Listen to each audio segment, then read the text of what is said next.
Howdy, y'all. This is the first, official Zephcast that's, being recorded right now for, my channel. So, yeah, I got, a couple of friends on board to, just to, talk with. We're gonna be talking about some stuff later on down the line. But before we do that, we may as well all introduce ourselves. So, who the fuck are you guys? So you want to go first, me? Okay, me. Well, I am Drifter, Zeffy's best friend. Yeah, Oh, we've known each other since freaking kindergarten, so that is quite the batch of history there. Yeah. Hi, I am Keyblade. I'm sort of like a friend of Seppi. I got asked to come here and I'm here. So here I am on this podcast. Um, Me? Yep. I'm next. I am Tippy, and I'm just like the weeaboo of this fucking cause nobody takes my role. Did you say weeaboo? Yes, I'm the weeaboo! No, fuck you. Well then. Oh yeah, by the way, I'm Armando. Nice to meet you. Also Anyways, known as a like, teddy bear. Yeah, Armando anyways- is essentially the local teddy bear right here. It's a big fluffy teddy bear. Like, holy shit, that teddy bear's big. Yeah, I'm the teddy bear. Even though I'm kind of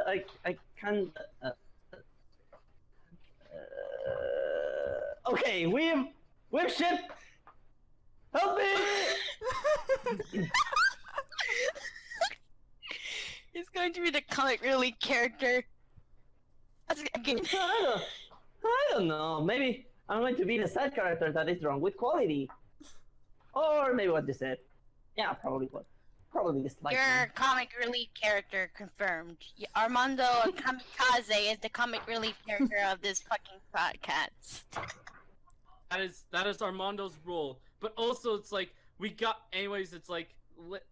person below me is Tippy. They are the girl of the group since she's the only girl in this podcast. Well, you could say we are all of her harem. No. Oh! Well, people, as we can confirm, Michelle is a tsundere, and as we can confirm, she officially admitted that she has us as a harem.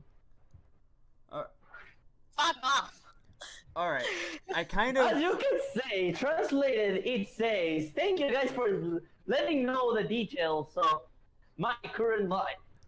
Alright, so I kind of forgot to introduce myself for a moment, so allow me to rectify on that. I am what you guys refer to as Zeffy, or Zeffy Zeppelin, or Venzep. Our Lord and Savior. I wouldn't go that far quite yet.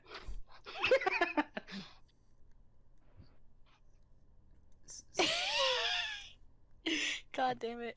So alright then, Seppi, what are we going to be talking about on this magical podcast? Alright. Simple to rule Are we over going the to world. talk about porn? No. Are we going to talk about porn? I think we're not. I think this is as fuck as Anna divided in a nutshell. Oh yeah, that channel with the best banner ever. Oh god, the fucking banner. Who the fuck is Undivided? You don't remember, Armando? I don't know. I have amnesia. I I forgot all told- of the details of that. I talked to you about this a year ago. Oh yeah! Oh yeah! Those guys that has Annie and divided by them, right? No, you're just doing that just to fuck with me. Wow! No shit, Cheryl. You figured it out on your own? Wow, Yes. such a Yes. surprise. Wow. Congratulations, Tippy. You are smart. You are a genius! All right. I Okay, just people, wanna... we open this podcast by messing up with Tippy. No. All right.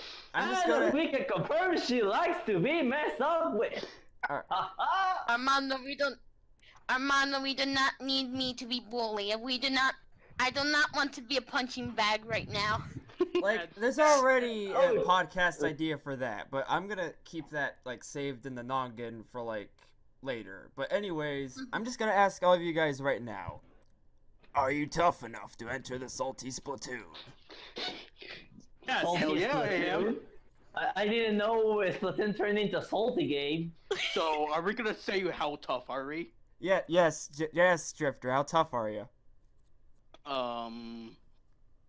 My waifu is Lucina from Fire Emblem, so I think that's tough. Alright, you it's have like- a problem, okay. Seppi, I am so tough that I can break my computer monitor with one punch. Oh, shit! One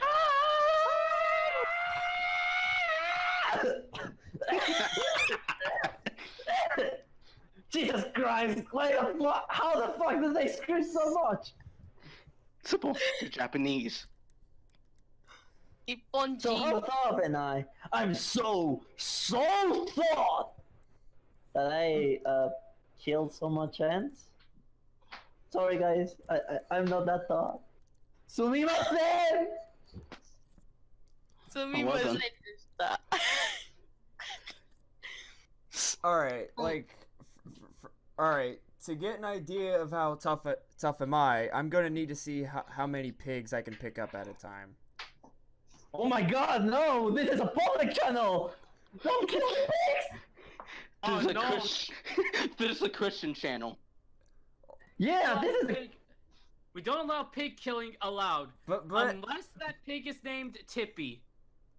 No. I feel bad for Tippy. I feel bad for Tippy. Holy shit, this is great. alright, so I kind of like I've already explained like how I knew of Drifter, so I'm just gonna go through like the rest of you. Like, alright, starting with Tippy, since we've met like 2 years ago. It was through the Uncharted Lands, that is anime groups on Facebook. No. What? Okay, first of all, I want to question a very important question. What the fuck was Facebook? Bookface. That's all you need to know. Huh? I don't know any social media like that. What the hell is that? It's just called Bookface. Oh my god! That sounds Yeah, it's just called a scary. book face. Like, wait, hey, so is Bookface a guy who has a book for a face? Because, I wonder what book is he? Is he, 50 Shades of Grey, Captain Underpants, Harry Potter? No. He is totally Sword Art Online 16.5. Oh, fuck, Sword Art Online. Sword Art Online 6.5?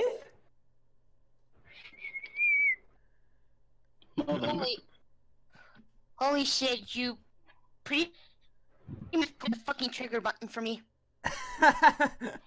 Alright, Holy anyways. Back to what I was saying. So yeah, I've like known for like Tippy for like 2 years, and at the time I was under the impression she was like this anime viewer that was very susceptible to stress.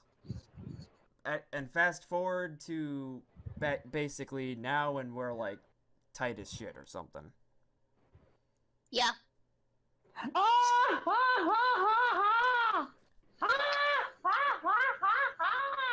And Sorry, with you say You sound shit. like Titus from Final Fantasy X.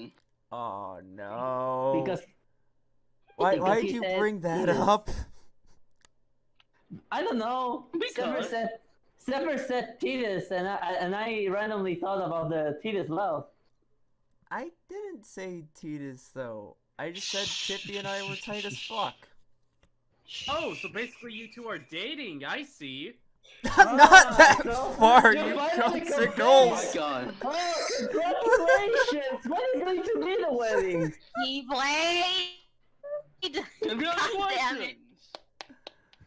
Ah, thank you, Keyblade. You confirmed my suspicion. I mean, they were so close that I see them kiss in a call I was in. Just insert the confession from Phoenix White, Ace Attorney. Attorney. Not Phoenix White. That's a white phoenix that you after you dip a phoenix in bleach. I said white. My god.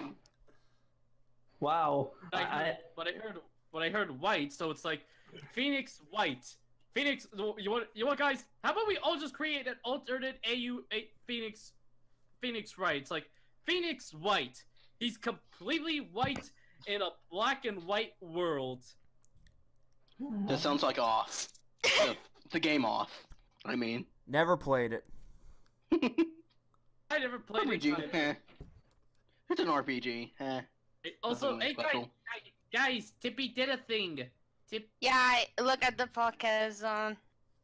Oh, what a cute pose. Also, yeah, it's Hmm?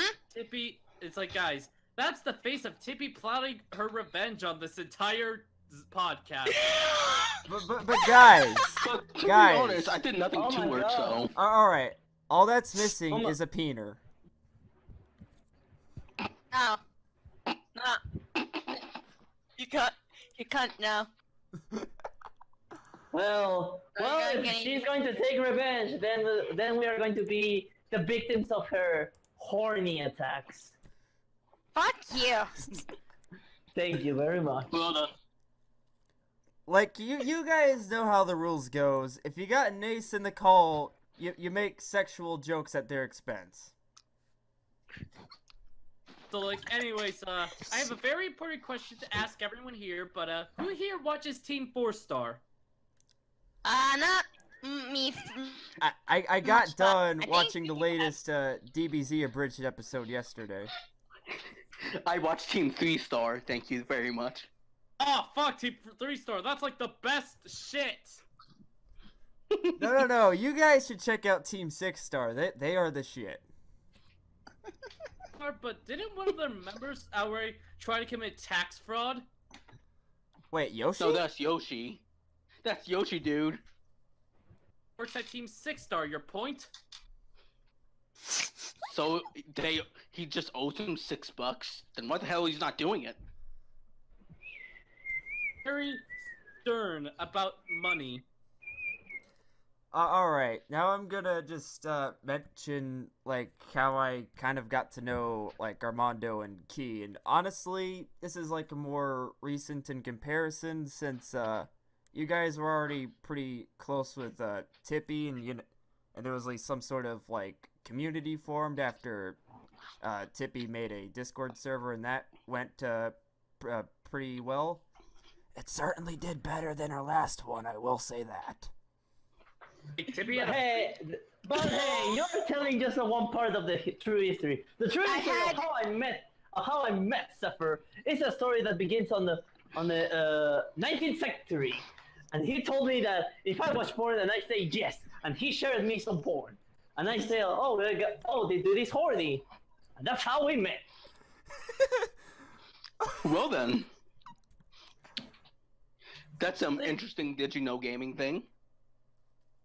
Basically, I had 3 servers. One of them died because of the inactivity. The other died because of reasons. Inactivity? Inactivity, yeah. And And the then, third one died because of inactivity. I mean, I was very freaking incompetent. But then my 3rd server came around, and I actually became competent there. Alrighty. Me and Keyblade met, not very weirdly, but at the same time, our first conversation was like, I was nervous. I'll say that. Wait, wasn't that when you were, like, getting into the, commentary community? Yeah, but that was like the first ever time I talked with Keyblade was funny enough in a live stream. Like it was in a live stream that he was hosting in his server. At least at the time. Oh yeah, it's like it's like oh yeah, like that stream was fun.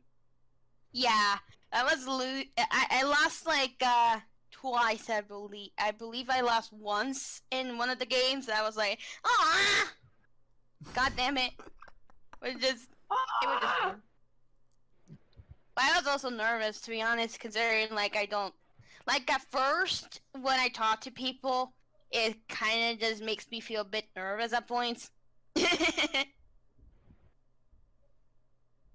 But then it's like, as the time went on, we talked a little bit more, and we're close. Like we're buds, so. yeah, we the cool buds. It's like I'm like Tippy's the fun gal, and I'm the guy who's kind of a dick. Yeah. I was always under the impression you were a precious boy. To be honest, I would agree with that, except when he does jokes, not really. Of course not when you're doing jokes, because you have to be at the top of your game. Yeah. Gotta be at your A game. Mm-hmm. And Harm and Armando was essentially just a fucking group watch on Twitter. What's up? It was a group watch on Twitter, and it was just... Let me remind you, there was a group watch that died 2 times twice. Yeah, and it died out. It never got revived.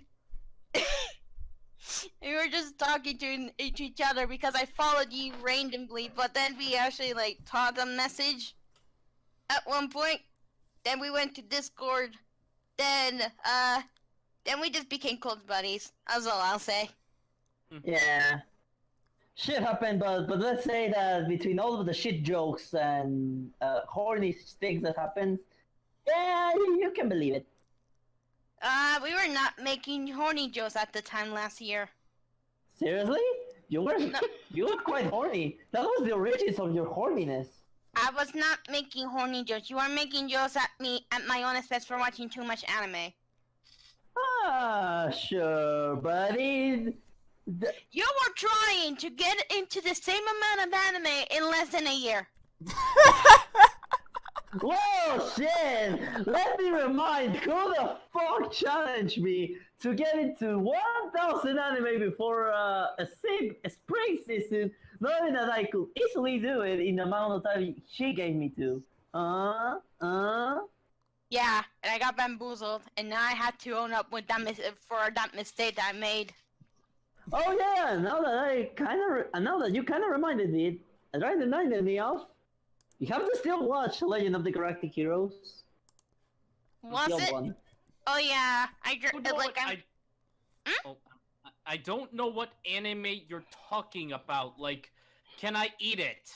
It's a space opera. So basically, let me give you a sum up. Elite shit.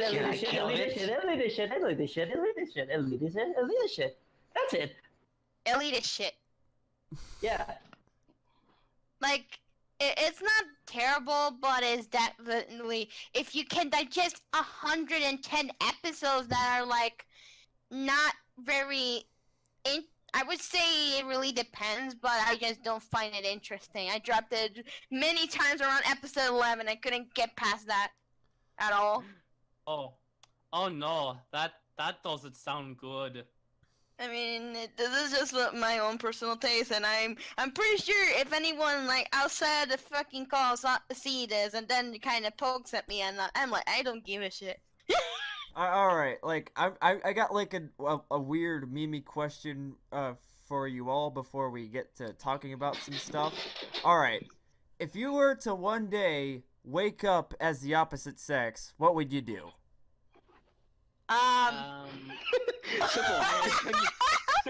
Simple. Oh yeah. Continue my So life. you want to know? Okay, I will do stuff that is very dark. Get into Tumblr and watch that shit that all the girls watch. What? Do you think I'm kind of a pervert to do dirty stuff with my body? Jesus Christ, people! Control yourself. Yeah. I know, Armando, like, Jesus, just because a boy gets transformed into a girl, it's not like their first instinct is to just play with their breast. You're not wrong, though. Well done. Their actual first instinct is to, well, pretty much sleep in, since it's like they wake up as a girl, they just go back to sleep. That's what they would do. Wait, That's but me in a boys nutshell, man. That's me in a nutshell. But boys tend to do that as well, so it's like, it's no difference. What's the difference in that?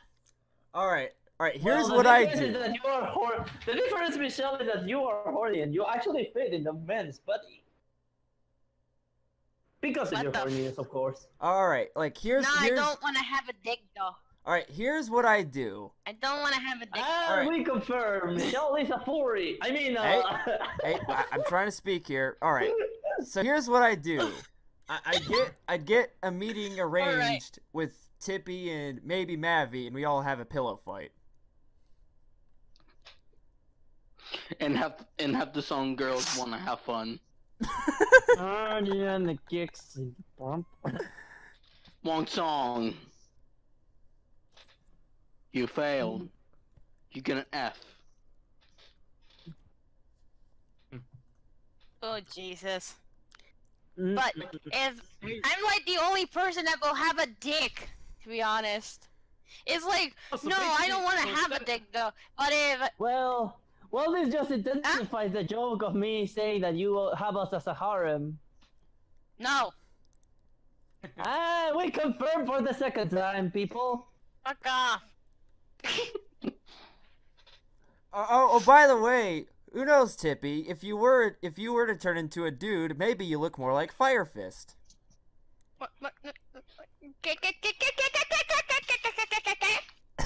Are you saying KKK? Tippy's joined the KKK alliance. Oh, shit. Rio, my dude. He's here. Rio, we have summoned our Lord Rio. Wait. Let's hear the line. Yes, who's home and not preggers anymore? And now I want to play Continuum Shift again. God damn it. I had to rehearse that before I joined in the call, actually. Just to make sure I got that right. Well, guess what, jackass? We're live, so. Yeah, I know. And Okay, people. And I pulled out the blue snowball for this one. That's what I did. And here we have a new integrate to the TP's harem. Welcome, Rio. I'm your generic anime for this evening, and I've somehow unseated Zeffy's placement as the protagonist here. Yeah, good going, you jackass. Yeah, doesn't? Hey, aren't we Oh, the ones great. that have to share? Aren't we the ones that have to share our plot at some point? Oh great. Basically, the whole Power Rangers thing. Wait, which Go one? Power Rangers! The original one. Wait, no. Oh yeah, you're right. Oh yeah, that's right. I could be just Tommy to Zeffy's Jason, couldn't I? But first, you gotta be our enemy first. Well, first I gotta be the 6th Ranger, then I gotta lose my powers, and then I gotta become the White Ranger, and thus unseat Zeffy as the main character. Because the audience loves me. Well, of course the audience loves you. You just have some sort of gravitational pull to get more people hooked whenever you speak. All right. Yeah. Oh wait, I got a question. I got a question for everyone. Which color of a Power Ranger you'll be? Mine's green. I mean, I would probably be Pink. blue or red. I'd be red. Pink. I'd be red, and of course Tippy would be pink because Tippy is a girl. Actually, Keyblade, in the group we're currently in, you would probably fit better as a black or yellow ranger. That's racist. Black? Not that. Okay, here's the thing. Since Drifter's already green, and you know the thing about green and Black is that they're interchangeable in a lot of Power Ranger seasons, because they usually fill the same roles, typically. Yep. The only times you really get to see, like, a Power Ranger season or Sentai season have both Black and Green in the same team is RPM and Dino Charge, which are Goantra and Juodra for you Sentai-only people. Alright, I guess now I gotta at least explain, like, how I kind of met Rio. It was basically a few months ago when he joined a Tippy's server. We just been active in some calls, and next thing you know, we're good friends. Yeah, mostly because of a lot of depressing details nobody wants to hear. I then met Blazy, and then I joined her server, and, well, here we are. And also some fun nerdy stuff we end up talking about every now and then. And I mean, seriously, some nerdy shit. And some of them involving me getting mad at Thracia 776. Alright, so... Of course you would get mad at that. You don't like that game. Alright. That game's not very good. Suck it, you troll fanboys. Alright. Speaking of nerdy stuff, we're actually gonna we're gonna talk about some things. Alright. Yes. Alright, so you guys are well experienced with gacha games, right? Like with your Which smartphones? Yeah. I know what you're going through. Like, I know what you're saying, yes. Yep. How about, like, for a while, we just talk about, like, some experience we had with playing some of these games where either things end up going super special awesome, or just being downright fucked. Mind if I go first with this one? Sure. Okay. For one example of me getting a really good one, the day I got Witch Noe was the special time of my life that I felt the most happy whenever I got a hero in Fire Emblem Heroes. And then there was a day when I got a lot of useless units that I had to all send home because they were 3-star and fodder. Like, I remember back in, like, when characters from Radiant Dawn were popping in, I wanted so badly to get the version of, like, the Black Knight, where he's just Zelgius, or as I like to call Carabas, because of Robert Clothway voicing him. Yeah. And I tried so hard to get him, like I was like depressed for a while when the banner just went by and I failed. I couldn't get Carabas, god damn it.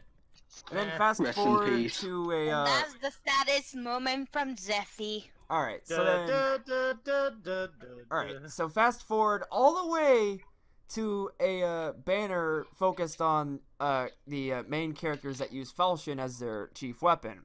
I tried going for Ulm because of the upgrade he has for his falchion where it carries over the double lion skill from Echoes. So I got a random pull and I got Carabas! Yes! Nice. Yes, Carabas. That is very good. What's a Carabas? Alright, Alright, as I explained before, it's basically what I like to jokingly refer to Zelgius as, since Zelgius is voiced by Robert Clothway, who voiced a one-off character from China, Illinois that's named Carabas, and because of his delivery as Zelgius sounded so similar to Carabas, of course I'm gonna have Carabas in my mind. Yeah. Oh, and speaking of weird actor trivia involving Fire Emblem characters, we finally figured out who the voice actor for Tsubaki and a few of the villains from Fates were. Who are they? Yeah, the thing is, they're all voiced by the same motherfucker. Yeah, so Kotaro, Tsubaki, and in Heroes, Jagan and Jafar, they're all played by a guy by the name of John Rubinstein. He went under the pseudonym Walden James for a while before we finally found out who the hell he was, and now we know it's John Rubinstein, who is actually a film actor who doesn't really do a lot of voice acting. In fact, Fates is really the only voice acting thing he's done.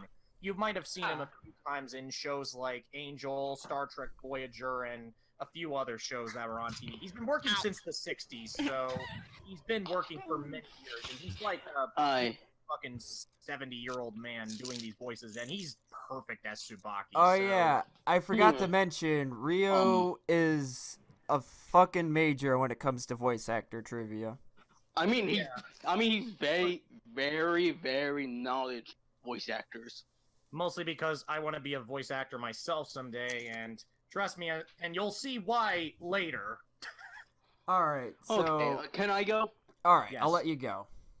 Alright, if you guys remember the whole Tough Saloon thing Zephy did, and I said my wife was Lucina from Fire Emblem, well, that's my moment. I love Lucina in Awakening, and when I got her, I was the happiest boy ever. And then the Easter thing. I was psyched to get her, and I got her. But before I got her, I got Camilla. Fuck my life. But Oh no. But the Marth, well, that's pretty simple because Marth is pretty easy to get. And then there's Brave Lucina, which my free pick was Lucina. Was Lucina no matter what, so was Lucina. And then the story of legendary Lucina. Ooh, boy. Oh, That was can I say that's- something real quick about that?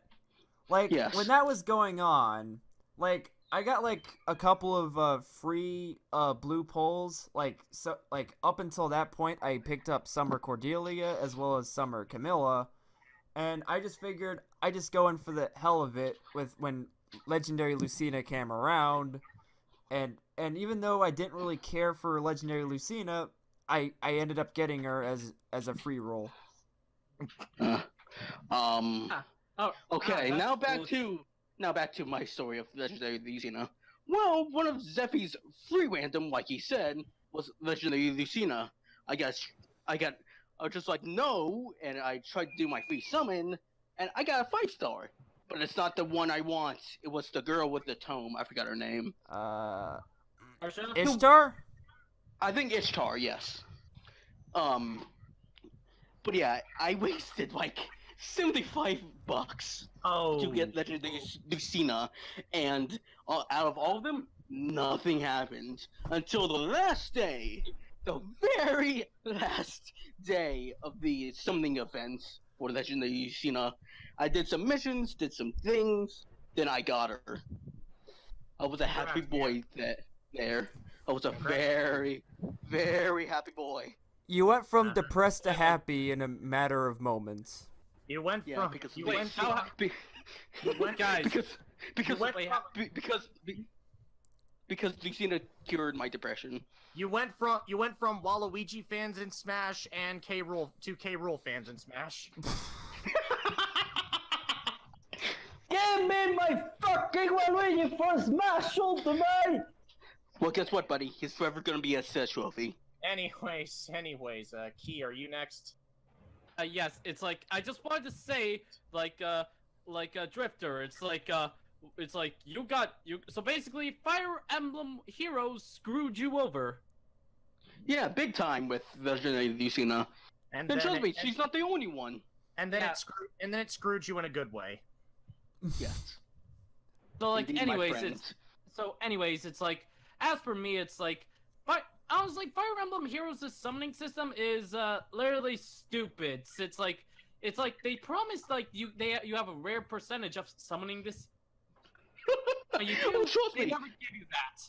Oh, trust me, I've seen some of the like 5-star focus appearance rates, and it's 3%, and one of them, like it's a couple days, like months ago, but one of them was Keyblade, 3%. can I just say something real quick? At Yeah. the very least, you do not have to experience the bullshit system of Fate Grand Order.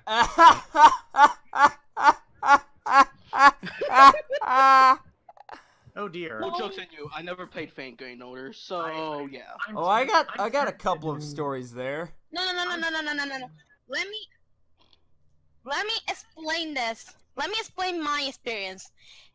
When it comes to the system of fire, when it comes to Fate Grand Order, you only have 1% of getting a 5-star, and you don't get the one that you want, and instead you get crab asses instead. Stop What is it! this, You're Pidgeot? going to What- trigger.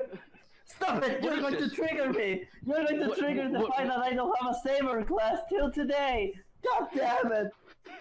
What is this? Holy Pokemon shit. Yellow when you get a Pidgeot, when you try Holy to get a Pidgeot? Yeah. Oh god. Keyblade, at the very least, you only get like a chance of getting a 5-star unit. Fate Grand Order, chances are you're going to get a 5-star craft asset. It's not an actual servant, and chances are it's the same exact same shit that you got prior. Yeah, that's. Oh no. That doesn't sound very good. Oh, and yeah, that's pretty much how that goes. But anyways, what was the experience in Heroes that led you to feel both really sad and really happy? Key. It's like, honestly, a moment that made me feel really sad was like trying to summon any of like the special event heroes. Like, I remember the Christmas banner when I was trying to summon like a Christmas Robin or literally anyone, and I couldn't get anyone from that banner. And it's like, what the fuck, Fire Emblem Heroes? Don't do this shit to me! And I just wasted so many orbs on that banner, and I got nothing. Fucking It rip. sucked, and I hated it. You know what event that always lets me have like an event character? It's always Easter. For some reason. Oh yeah, like. Yeah, I also could get a hero from the first Easter banner, like Crom or Like Lucina. I said, I got a Lucina, and the second event, I did get a Sharina, and I forgot her name. Catria? The one of the 3 Pegasus sisters. Yeah, Catria? Catria, yes, thank you. Yeah, I got Serena and Catria. Like, oh wait, actually, hold on. I do remember getting one character from the first Easter banner in Fire Emblem Heroes. That was like Easter Xander, and he had a giant carrot, and I'm like, The best weapon. I feel scared. No. Alright, a giant carrot is fine, but but a watermelon. That's where the real shit is at. Yes. And now, and still, I'm just gonna say this involving Fire Emblem characters that I never got. I kind of wish I got Sumiya, if only because I found this picture last night. Oh yeah, I wish I got Sumiya too. Like, Sumiya's a good girl. She trips all the time. Oh, and for those of you who can't see this at home, this is a picture someone drew of Hifumi Togo from Persona 5 dressed up as Sumiya from Awakening because, well, they're both voiced by the same English actor, Eden Regal. That's cool. Yeah. I mean, this artist has done a few of those, like Makoto dressed up as Sita. I think it was Yusuke dressed up as Ryoma, I think someone drew. And That's awesome. And I think one was Ryuji dressed up as Leo. Kind of proves the range these actors fucking have, but you know that's just the way it works. But yeah. Voice acting is always interesting. Like hey, so like Rio, like, do you know anything about like the person who voices in Iago in Aladdin? Iago in Aladdin, like the parrot. What's his name again? Gilbert Godfrey. Okay, like okay. He's a stand-up comedian, I think, and he also does some on-stage acting at points. But he is usually he's just a guy that you tend to hear more just doing. He tends to just be known for just doing that voice and tends to just use it as his friggin' persona in comedies and shit. He's mostly a stand-up guy. He's pretty cool stuff. If you ever get a chance to watch some of his stand-up, it's pretty funny. But just know that, you know, and also if you've ever heard those Aflac commercials, he is the duck mascot shouting Aflac kind of stuff. Aflac. Alright, but at the same time, it's like, I think Gilbert Godfrey was in a 1993 Pink Panther show. Yes, he was. I knew it. He was big nose. Hold on. Hold on, I'm gonna make sure of this. No, I don't see any of that. I don't see anything on his, I don't see anything on here. So, no, he wasn't. Never mind, excuse me. I was speaking out of line. Alright, so I'm gonna mention some stuff I had to deal with regarding Fate Grand Order. So, firstly, there was the tie-in event when it came to Fate Zero. Like, before the event itself started, there was like a banner out for characters that were already implemented in Grand Order in some way, but they're like the focus. And somehow, with just wasting 3 Saint Quartz, out of the blue, I managed to pull the King of Heroes himself, Gilgamesh. Wow. I was such a lucky bastard when I got Yeah. him. However, Time to with tip the yourself. event itself is where the depression I came can in. imagine. Like, Oh, dear. cause like, I tried so hard to get Iskandar, and he just completely went by. Like, I even went in with Grand Summons, and I didn't even get that much worthwhile stuff. So, I just couldn't get him. Unfortunately, you didn't tip the scales, mongrel.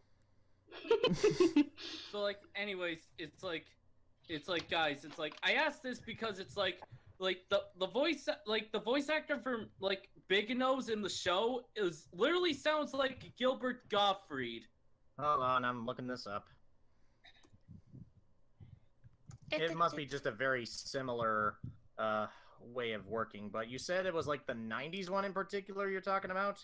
9-3. Like, I've been watching that in my spare time, and it's like, it's just so weird. So it's like, that's the only show where they gave Pink Panther a voice, and it's distracting to say the least. It's definitely different is the thing. But to look up who these actors are, because like I'm trying to figure out what exactly this is. Hold on. Principal cast. Look at this. Big. Oh my god.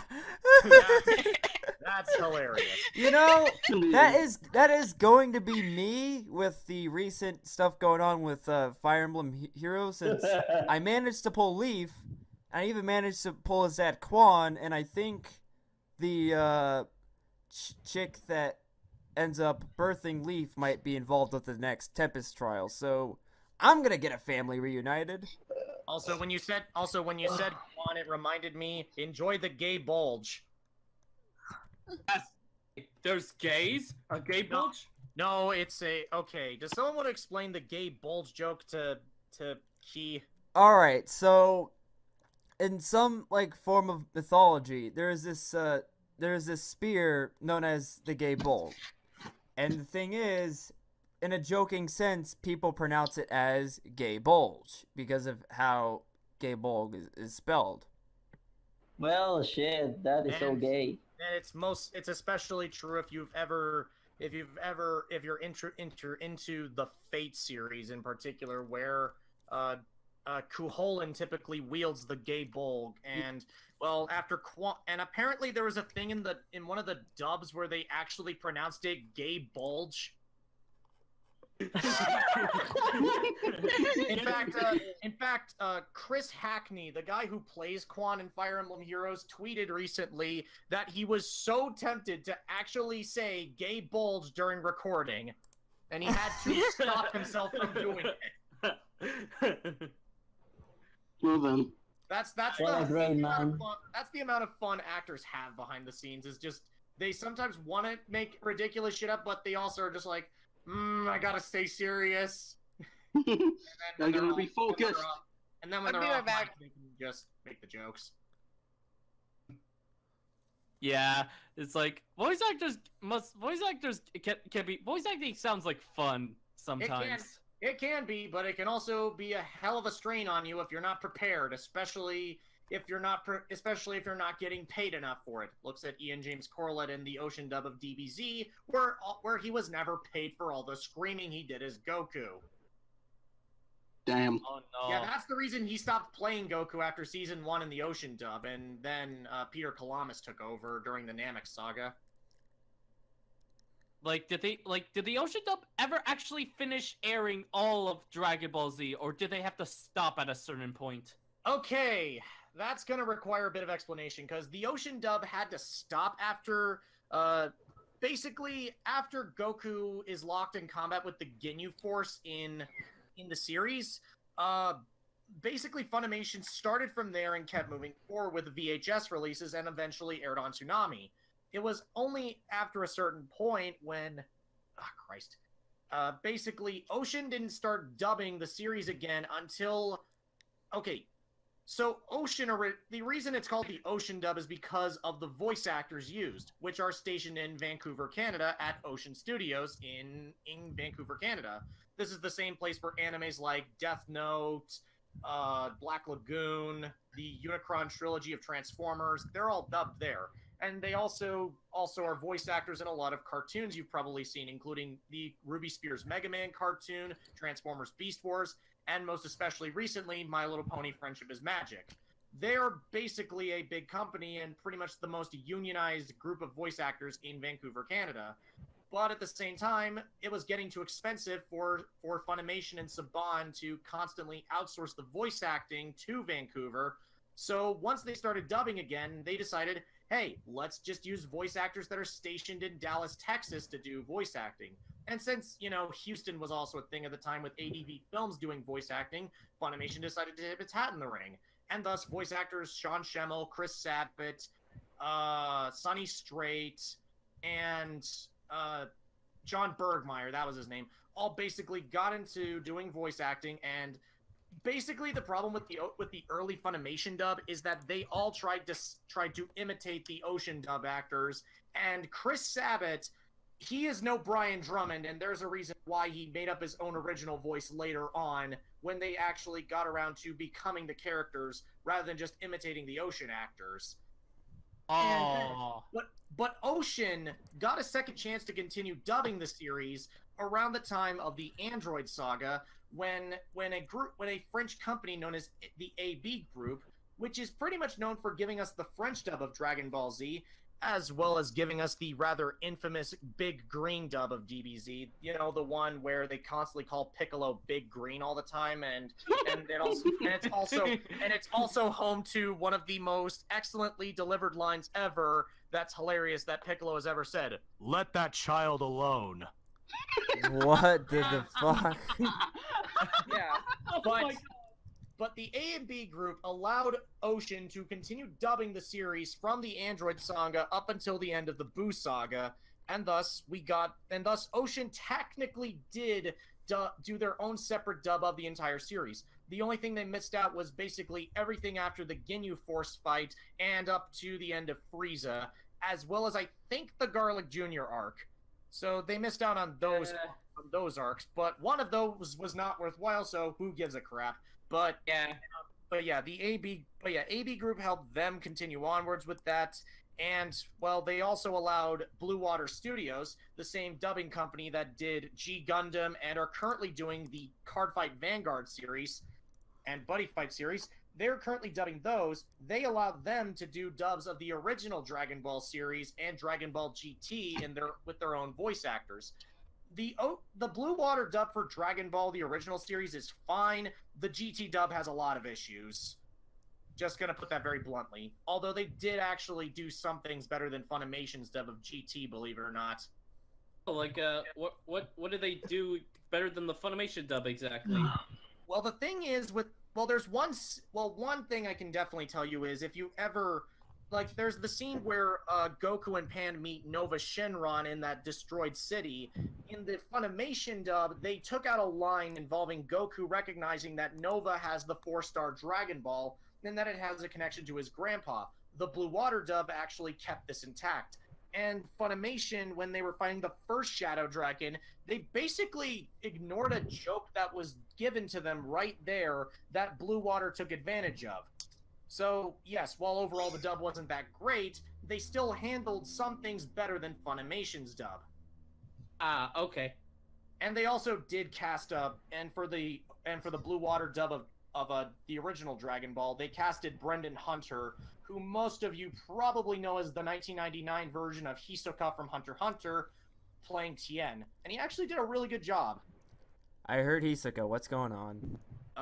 The original Hunter x Hunter series was dubbed by Blue Water. The current one is dubbed by Bang Zoom, I think. Basically, think they use mostly LA-based actors for that one, which, if you play a lot of video games, is the reason why you keep hearing the same 5 actors in every video game you play. It all makes sense now. Obviously, that's a joke because there's more than 5 actors working in the business, but there's a reason you're probably going to be hearing Jeremy Lee, Todd Haberkorn, fucking Xander Mobus, Max Middleman, and Erica Lindbeck in almost everything because they work in LA and of course they're usable. Alright, to go back to topic, I don't think Michi and Armando has brought up any gacha experiences they had yet. That's more like. I forgot I existed. Oh, Jesus. You forgot you existed. When was the last time I almost thought I was existing? Huh. Dude. I don't even know who am I. Armando, you're an idiot. You're a dum-dum. But you're a lovable dum-dum. No, He's a teddy bear. Oh, stop it, you! You're the teddy bear, of course. You're a dum-dum now, give me anyway. dum-dum. Alright. God damn it. At one point, if we go back a little bit on... Wait a minute, are we talking about the gacha game still? Yes. Alright, first, for me, the one thing that I actually got lucky was when I was playing Fate Grand Order for the first time in Japanese, mind you, this was before, like, the English version came around. I was playing, you know, having, like, the quartz and shit. The first thing that I encountered, and the first servant I got, in less than 24 hours, was John the Ark. And I showed it and rubbed it in my friends' faces, and they're like, the feeling when she at John the Ark.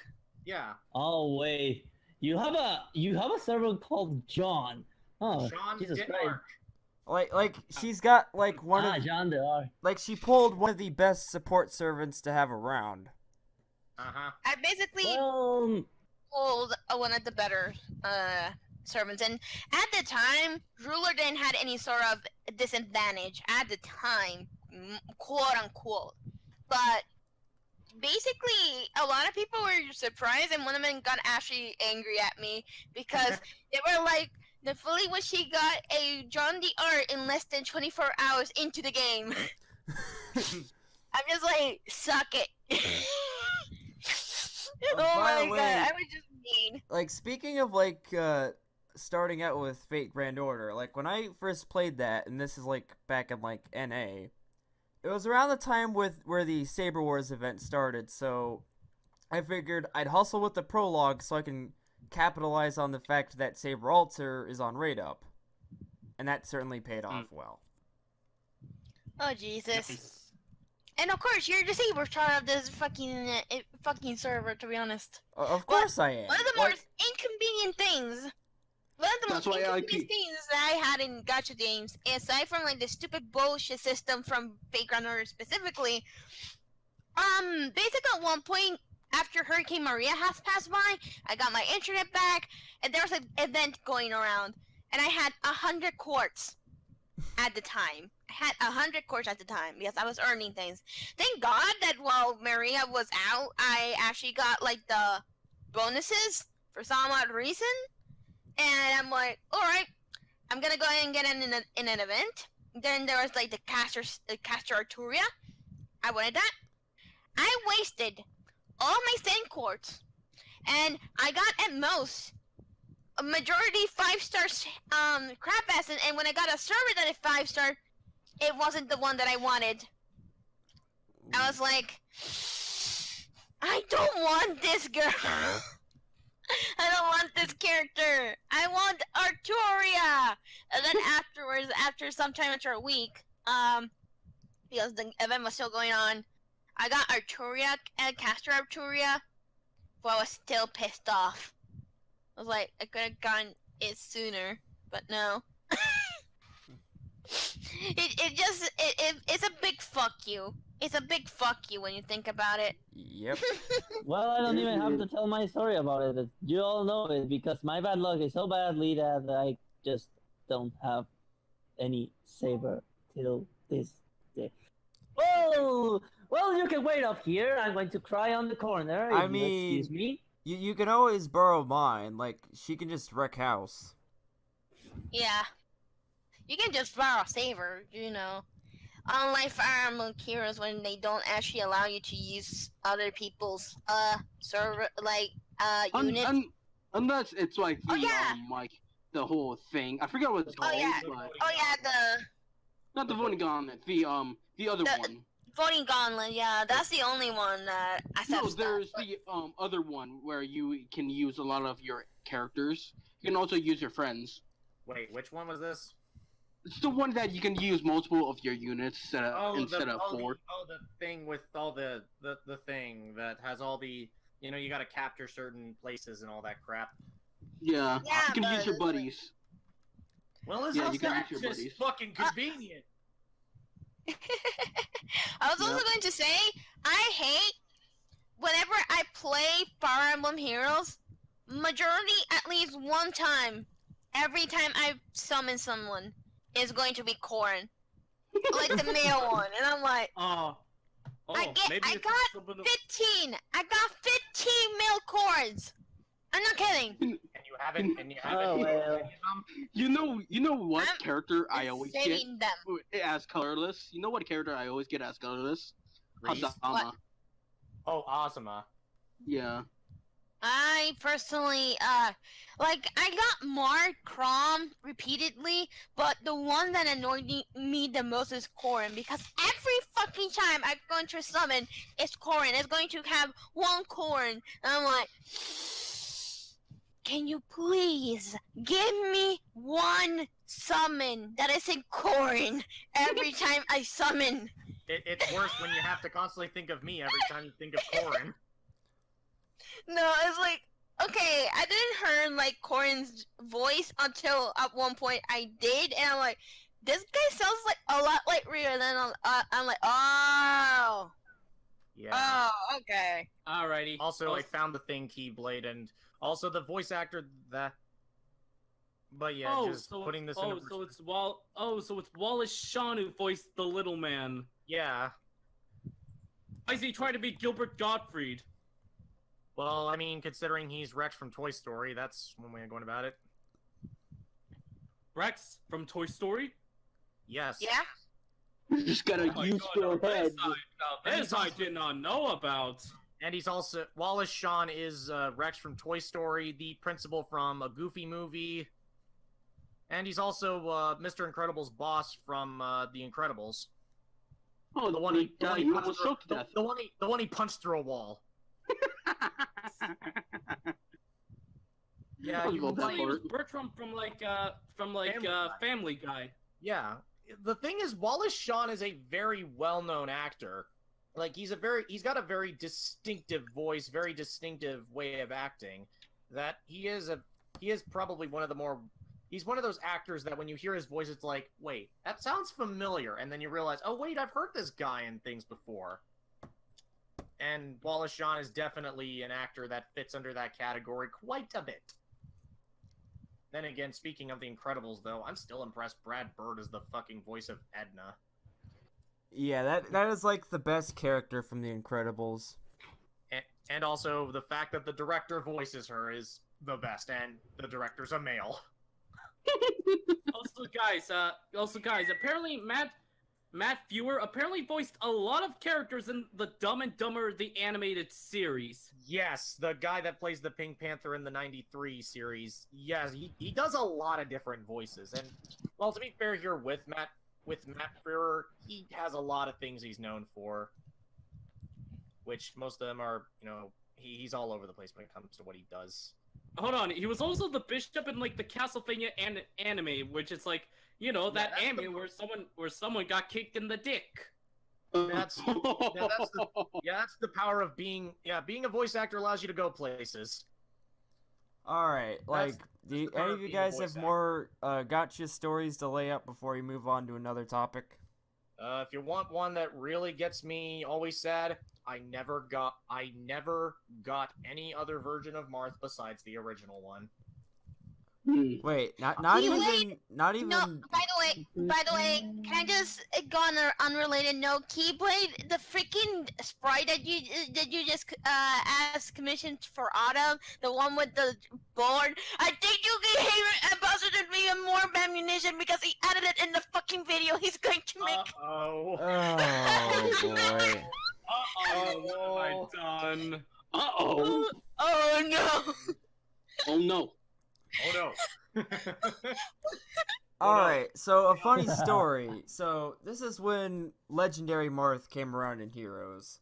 At that point, I had like 70 summoning orbs.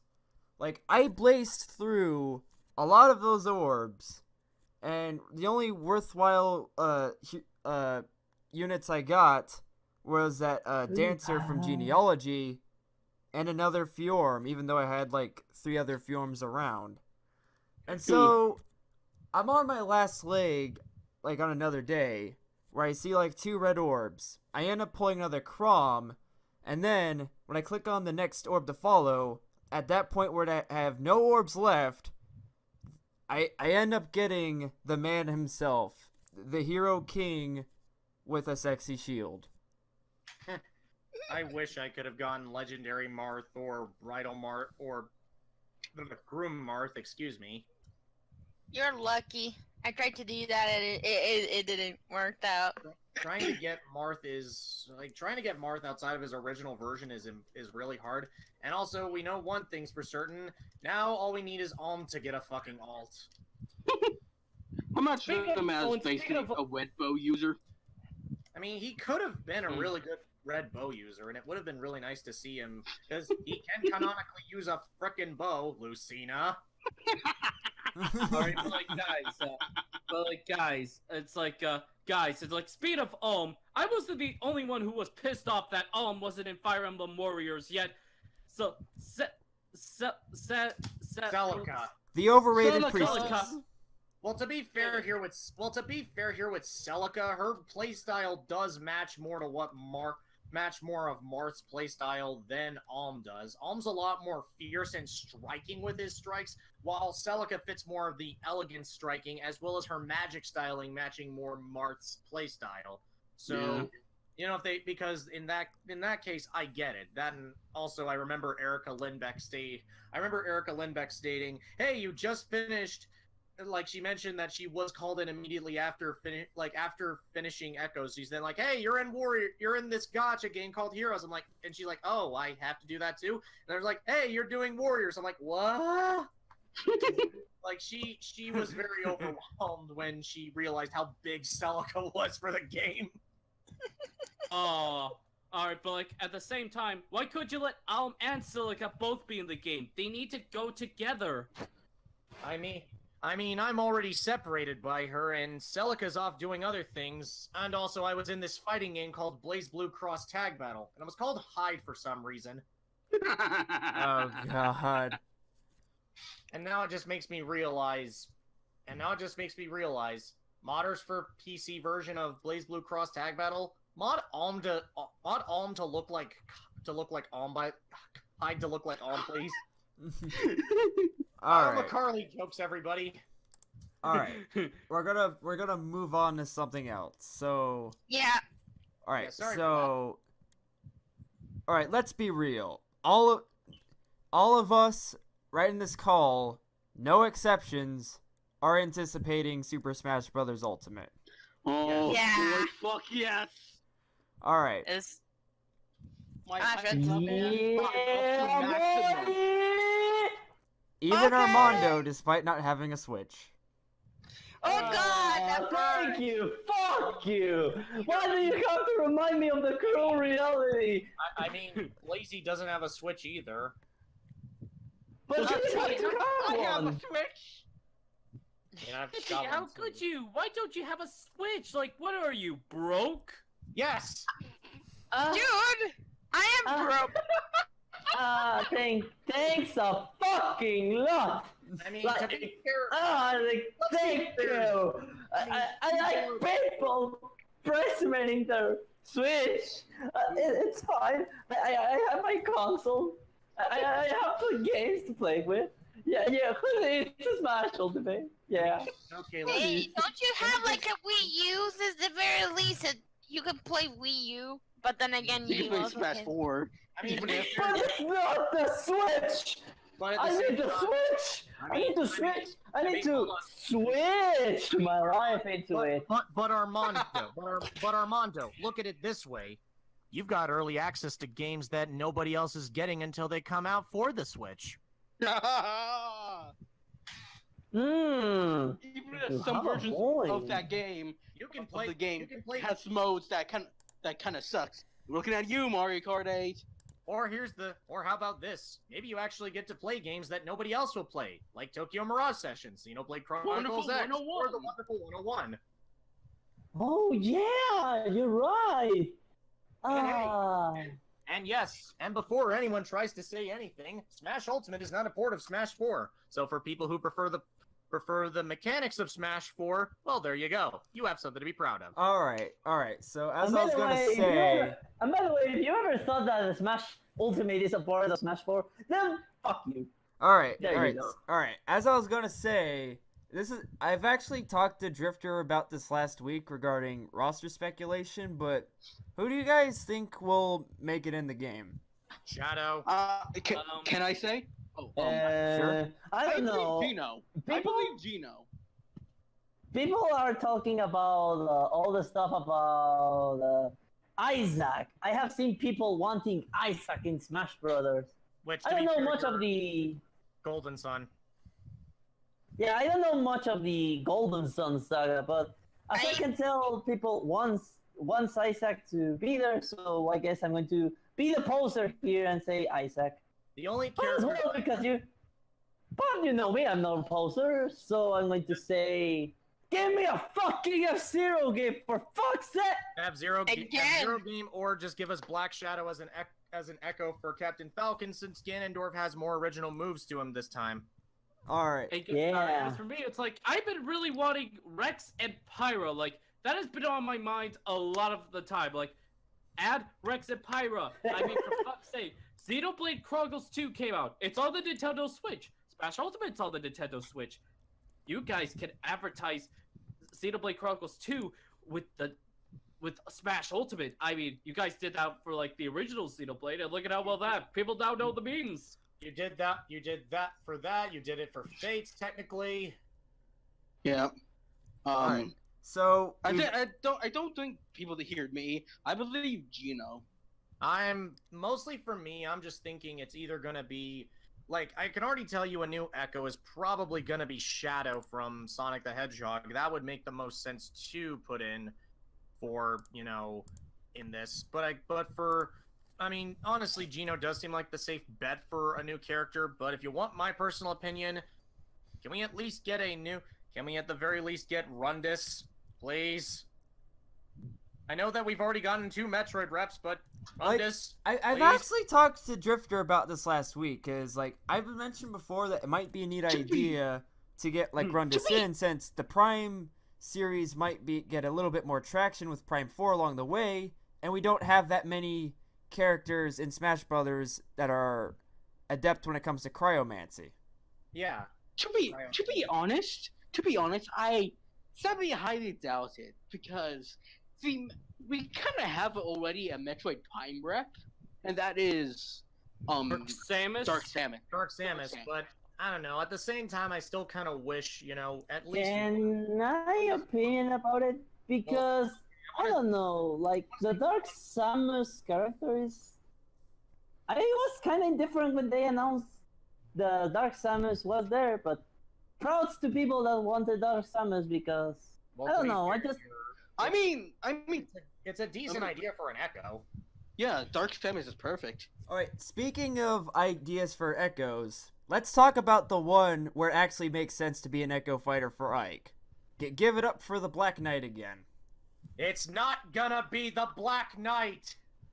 I highly doubt God that. damn it, Rio! You're The why only Rio? way. Because is he so black? Can I say? Let me. Can I say something? What are you gonna say, Drifter? To be honest, I highly doubt Black Knight be ever playable, because just look at him. He doesn't look like a fighter. Like I know he's a good swordsman, but he can't really jump. And I can honestly, only imagine him as an assist trophy.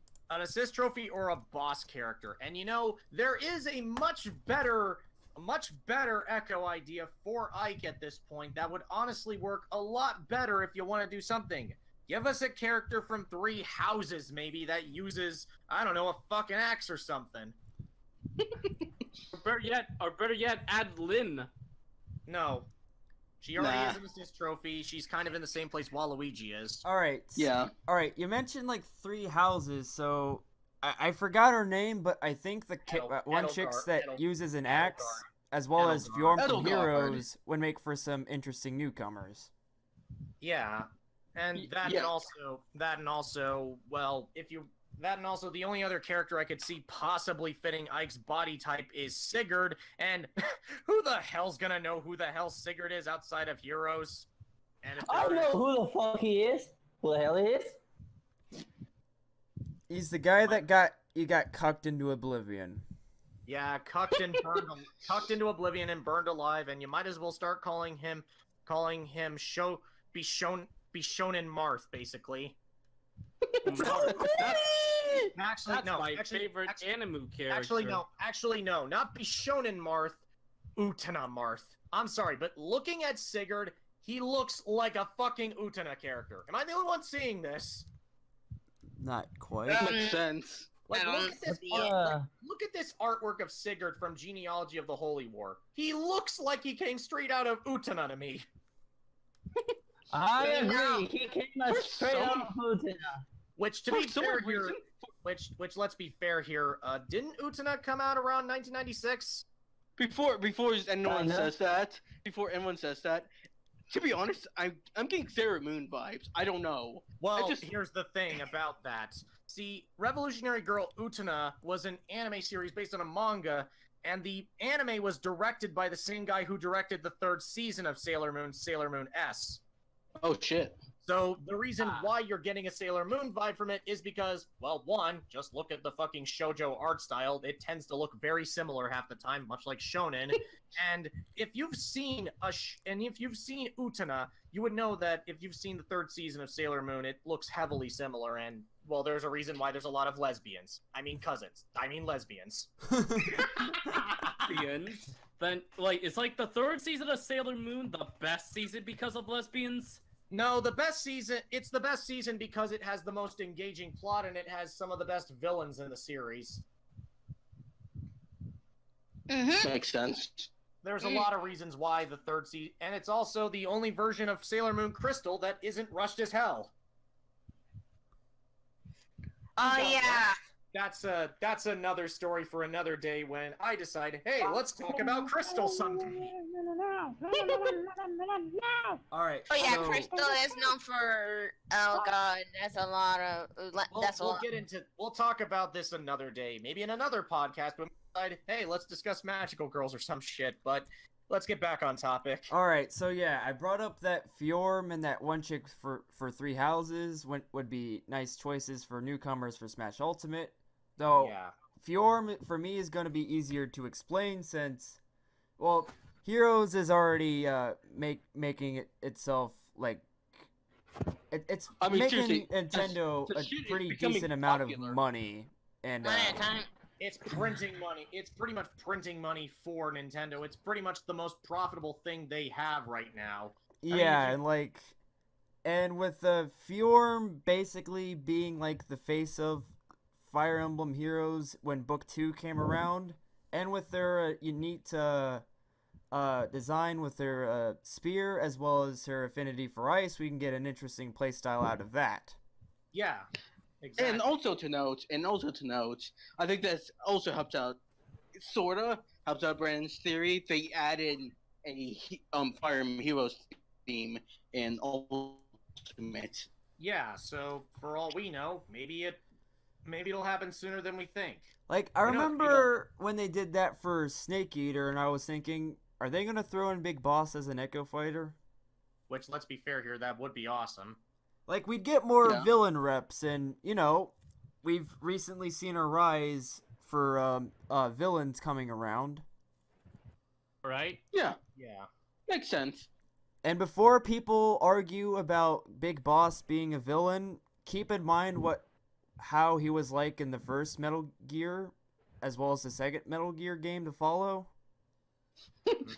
I mean, the dude tells you to turn off the PlayStation. Yeah. But that's like before the PlayStation Drifter. Turn off the console. Like the thing is when they had the Metal Gear Solid Collection. Oh, right. Metal Gear Solid 3 had Metal Gear 1 and 2. That's true. And Big Boss does say turn off the PlayStation 3. So yeah, he's a dick. I mean, Oh. it kind of reminds me of the fucking Campbell thing in Metal Gear Solid 2. Oh yeah, that moment where things got a whole lot of fuckery. I hear it's amazing how the famous purple stuffed worm does a flippin' flat jaw space. Harakari rock. I need scissors 61. why would he Scissors, need- Wait, why would he need scissors? scissors? I'm thinking of Yuri. Yeah. Scissors. What are you gonna say though? Key? Well, Scissors? Why would you need scissors? You don't need scissors to kill a person. You just need Tippy. I mean, honestly, although I think Nui Harime would like to have a word with you, Key. Keyblade, that is cringy as fuck. Also, Key. I think Nui Harime would like to have a word with you on killing people with scissors. I like it. I'm just glad it's not Genocide Jack. That's another good example. I'm just gonna call her Jill.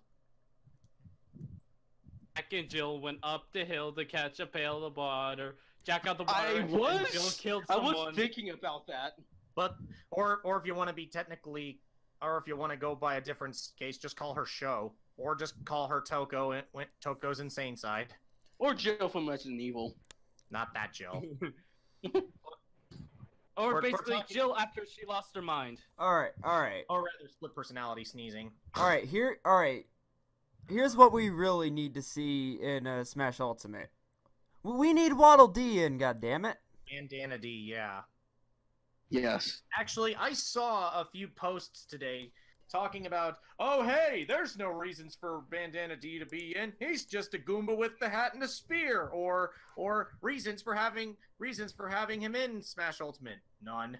But I'm like, there's plenty of reasons why. I wanted to comment on that post so badly, saying, let's see, there be a 4th Kirby rep finally in a series that hasn't had a new rep since Brawl. We'd have a spear wielder, something we're desperately lacking in.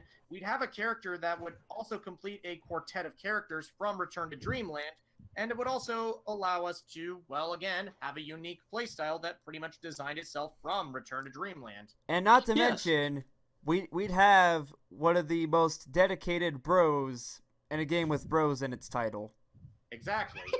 And speaking of bros, since I'm playing BlazBlue Cross Tag Battle in the background right now, I'm just gonna play as Makoto and Yosuke. Yeah! The bro duo!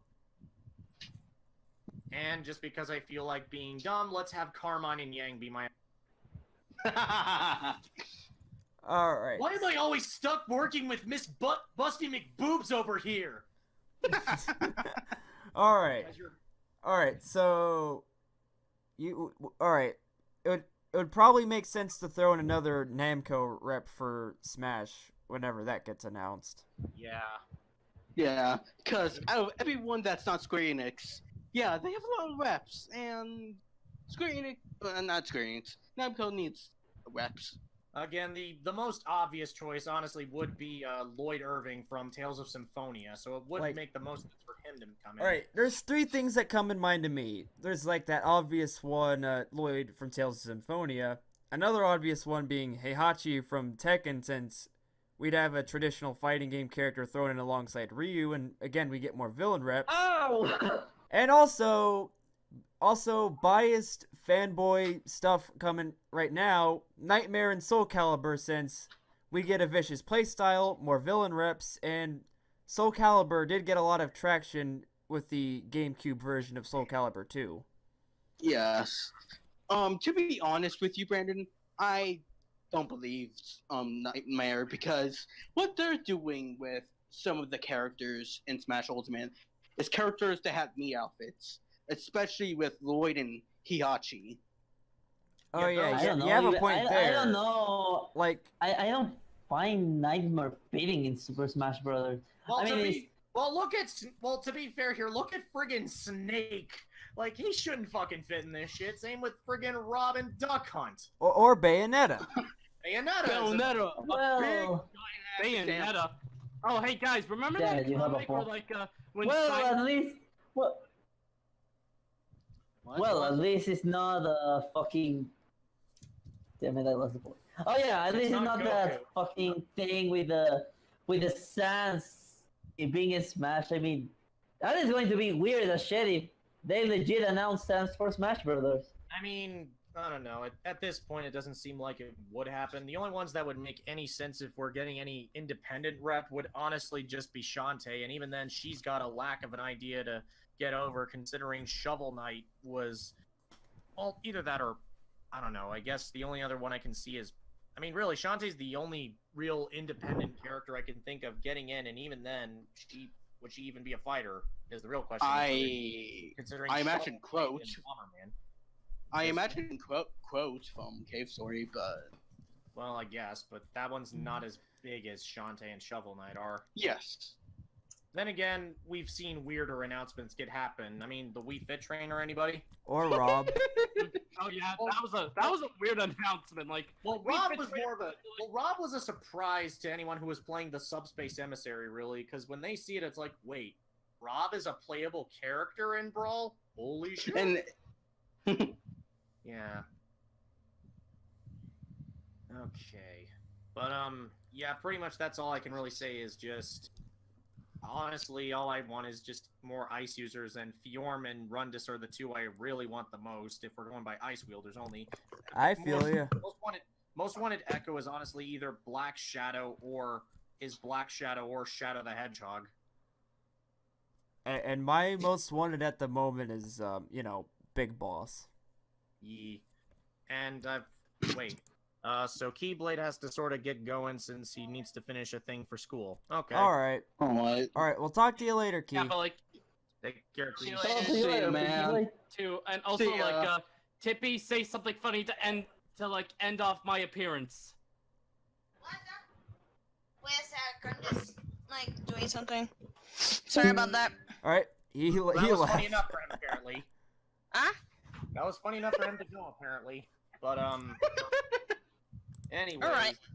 Is there anything else we gotta talk about in this podcast? Alright, I got one more thing to talk about, and then got some questions to go through, and then random stuff to go through after that. So, The most random thing to go through at the end, really. alright, we all watch anime, and occasionally we're gonna come across at least one where we end up regretting our life choices afterwards. So we're gonna talk about one of those shows. Well, I'm gonna go in quiet because I don't know a few animes, so You don't I'm know- out of you the don't know picture. Wait a minute, what are we going to talk about? Animes that we absolutely regret watching or that really haunt us with how bad it was. I can make mine. I can get mine very easy and out of the way. Master of Martial Arts. That show is fucking deplorable. For one, it doesn't know whether or not it wants to be a straight up panty fighter show, kind of in the same vein as Iki Tosen or stuff like that.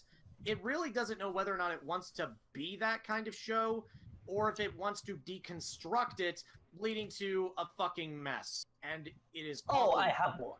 It's awful with bland characters. It's awful with an overall stupid story, and the fact that they have such bad pacing makes a very mediocre show into one of the worst things I have ever seen in my absolutely entire life. Now, I have think Armando or I have Michelle? thought of one. Well, to answer you, Michelle, I'm going to attend the call. Alright. But, wait, what? The topic is anime that. Oh! Divergence Eve. I fucking hate that show. I And a story. fucking knew it! Called it. It is so bad that when it comes to the writing of the show, it makes no sense.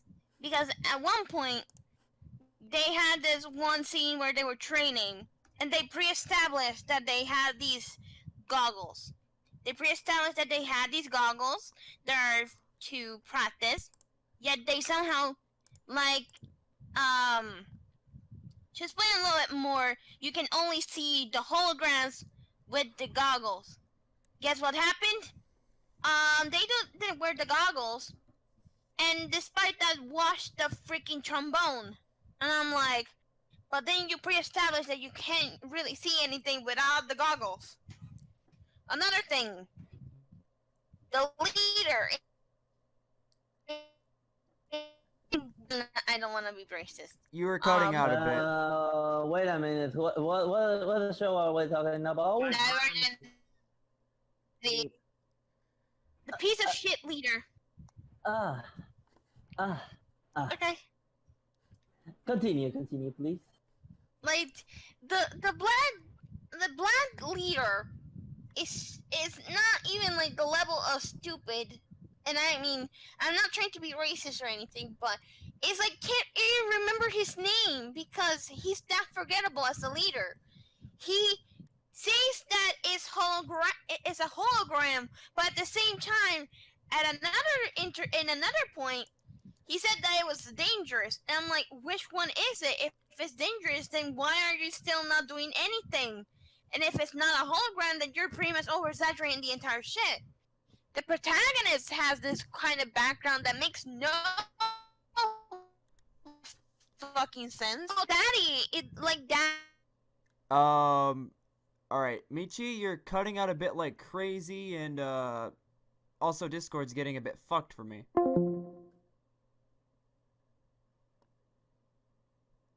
Oh, god damn it. Discord is really fucked for me right now.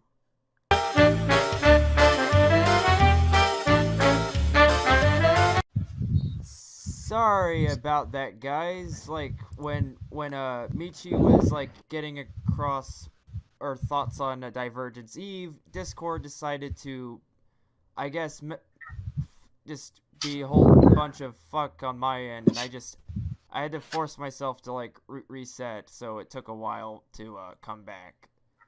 Alright, so, can you guys give, like, a TLDR for what happened? Lazy? Give your TLDR thing. It sucks, basically. The end. And my TLDR for Chaos Dragon? It's shit. That's it. Okay. I don't think I heard what you said about Chaos Ribbon. I mean, it's not different for what in the end, it all zooms up to it's shit. Don't bother even watching it. Alright, now I'm gonna mention something on my end, since... Alright, this is a rather recent occurrence, but I am slowly regretting going out of my way to watch Happy Sugar Life. Oh. Well, it seems like you didn't have a happy and sugarish life with that show.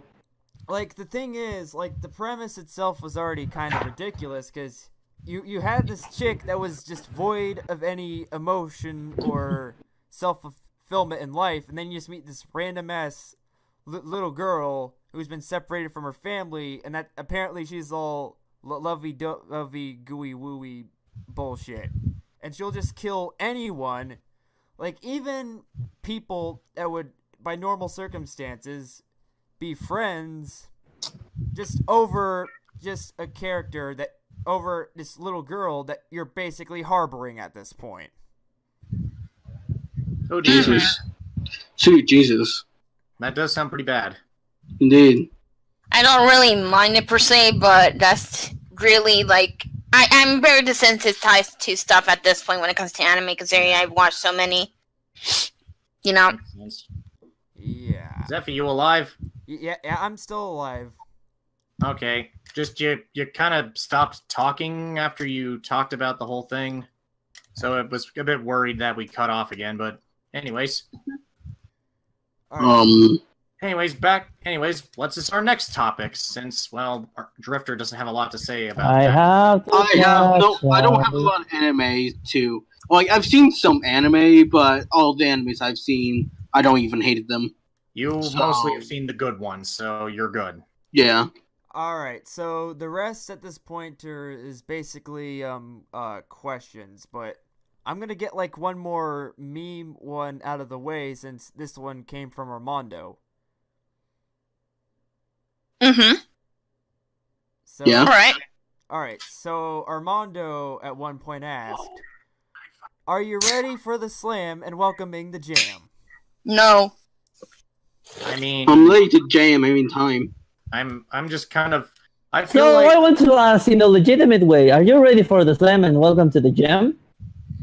I mean, I honestly, I mean, I love that movie, so I don't know, so I would be down. I mean, my favorite, like, the one thing I like was that one edit of an insert ending for JoJo's Stardust Crusaders, where that just turned into some basketball players in the Space Jam.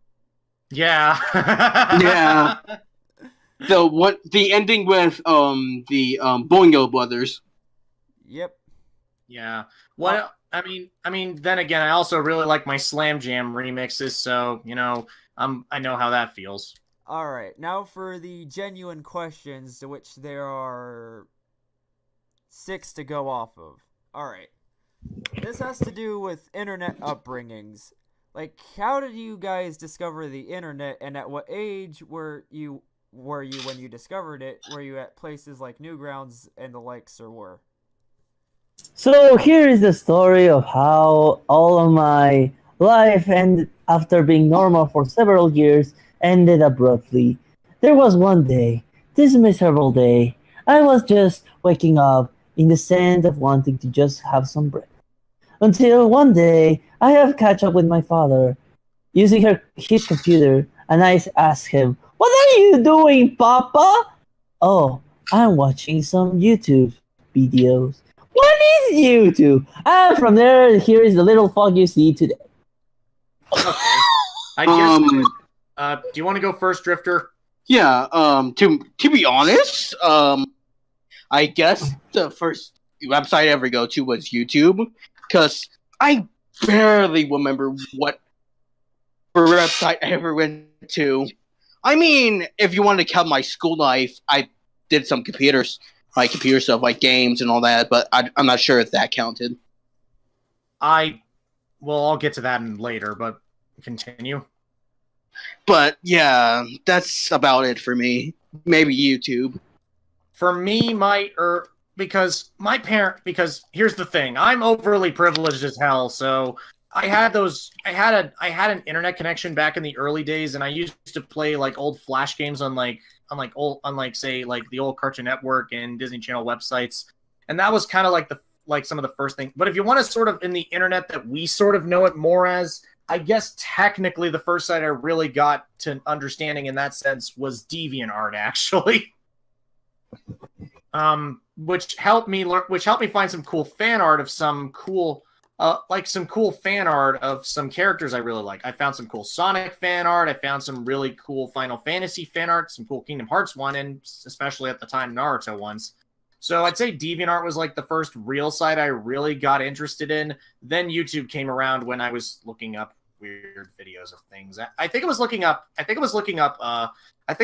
was either I was looking up clips from movies and whatever on there, because, well, those were like the only places I could trust to find those, because video websites for certain series, the streaming was very, very primitive. You people are fucking lucky these days to have Crunchyroll. But that's pretty much my history, is just very simple. I was a kid and I was into a lot of things growing up, and the sites for my favorite channels was, a thing. Well, for me, I got introduced to the internet because of like my cousin.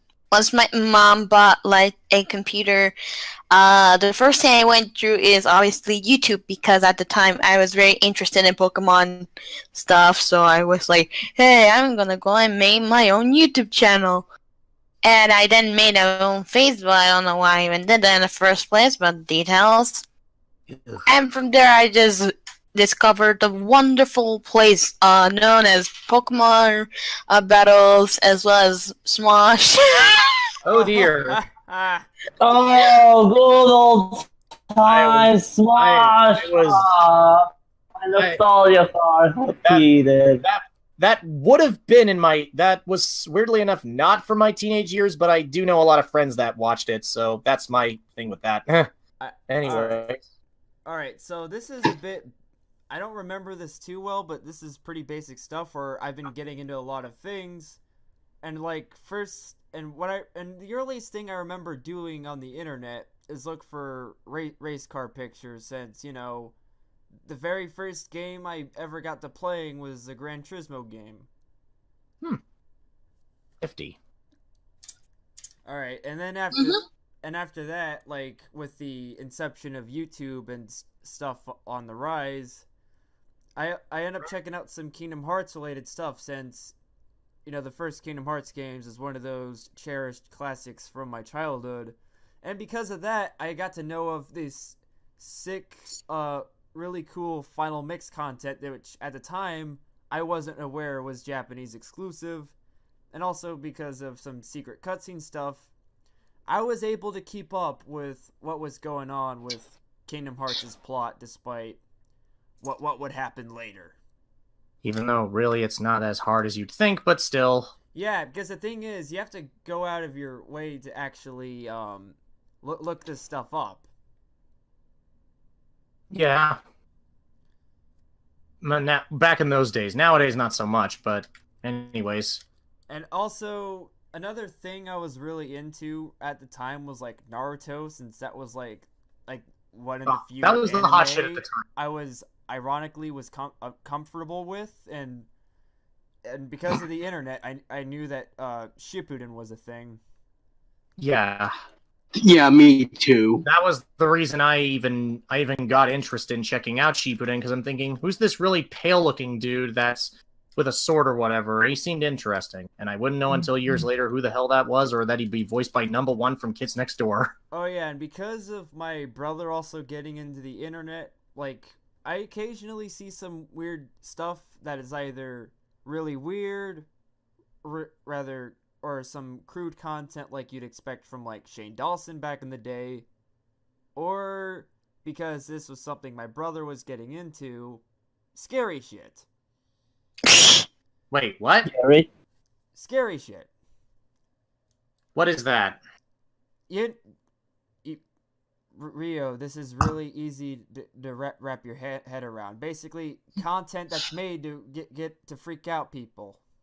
Oh, you said scary shit. Okay. Like, I remember for some reason my brother decided to look up the ending to Fear 2, since he was curious to see what that franchise was like. And I also saw that too, and keep in mind I was really young at the time, and considering how Fear 2 ends, it's like, what the fuck? And that's disturbing. And it's like, I had quite some trouble trying to get some sleep after that day.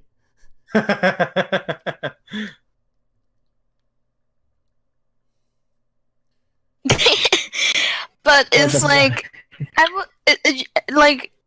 no offense, Zippy, but when I heard about that, I thought you said furry shit. What the hell? No, not gonna lie, I thought you said Gary shit. Yeah, I actually have to agree with Jerker. I thought you said Gary shit as well. Like, Gary as in from Pokemon or from SpongeBob? I was thinking of SpongeBob. Gary from SpongeBob. I always think Pokemon or Ebe first, personally. Makes sense. Alright, next question. Like, any games, anime, movies, books, or whatever from your childhood that you really liked back then, but as it turns out, it's not as good as what you thought it was?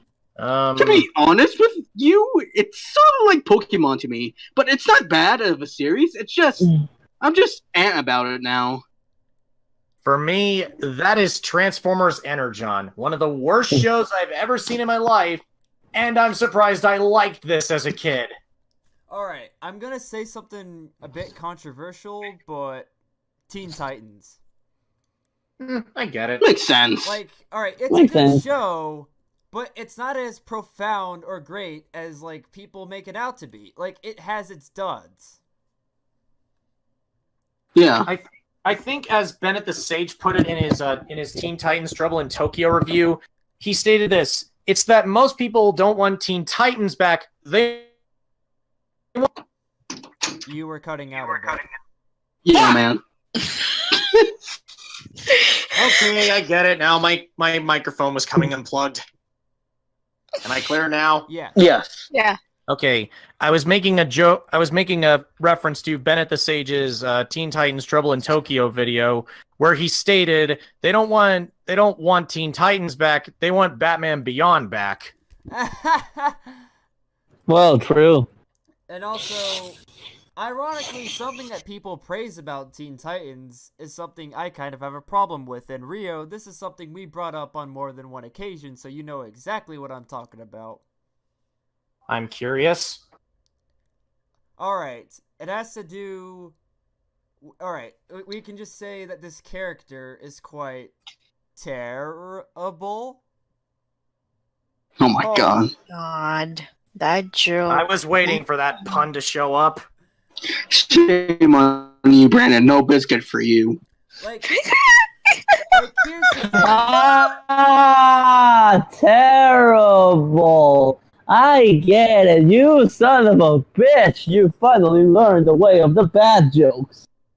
Alright. Yeah, they're called puns. Alright, so I know like people like can like sympathize with Tara, but for me, she was like not only a very aggravating from the start, since none of her actions like made any sense, but at the same time, like not only did she end up becoming a tool for Slade, but she ended up becoming a tool for basically the plot in general.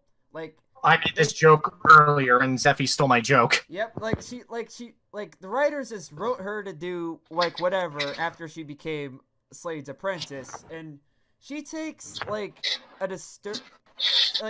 for some reason she gets off on inflicting harm on her former comrades, like really enjoying it and displaying a sense of arrogance, even though there's really no reason to do that. And by the time they end up coming back later with Batman tactics, it's be like, oh no, guys, like, we're still friends, right? You gotta believe me. Like, so dumb. Indeed.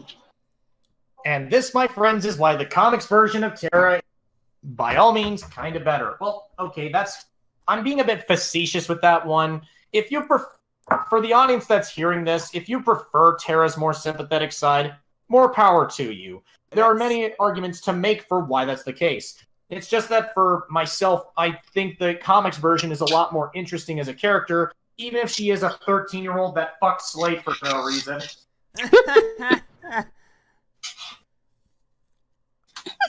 Alright, and like other things I remember liking a lot back then, however, like, that are not as good as I initially thought. Like, alright, I will say, at least, Teen Titans is a good show, but for what I'm about to mention, I can't really say that at all. Like, alright, for starters, I really, really liked Sonic R back then, and we all know the problems with that game. Oh, trust me, I know that because we played the shit out of it. I remember it, Brandon. I don't have any Sonic, Brandon. I don't have any attachment to that game other than the meme times I played it with my friend, and we admit it's not a good game, but we enjoy it for just the sheer lunacy of it. Yeah, and like I said, I remember the times, Brandon, where you always pick Super Sonic and always beat my ass because Super Sonic's broken as all hell. Yeah, like he's basically Jesus, but as a hedgehog. So basically Sonic then. No, basically says no in Super Sonic and Sonic R. It says says fuck you. That's about it. I'm making a joke about the fact that Sonic might as well be Jesus in his own games.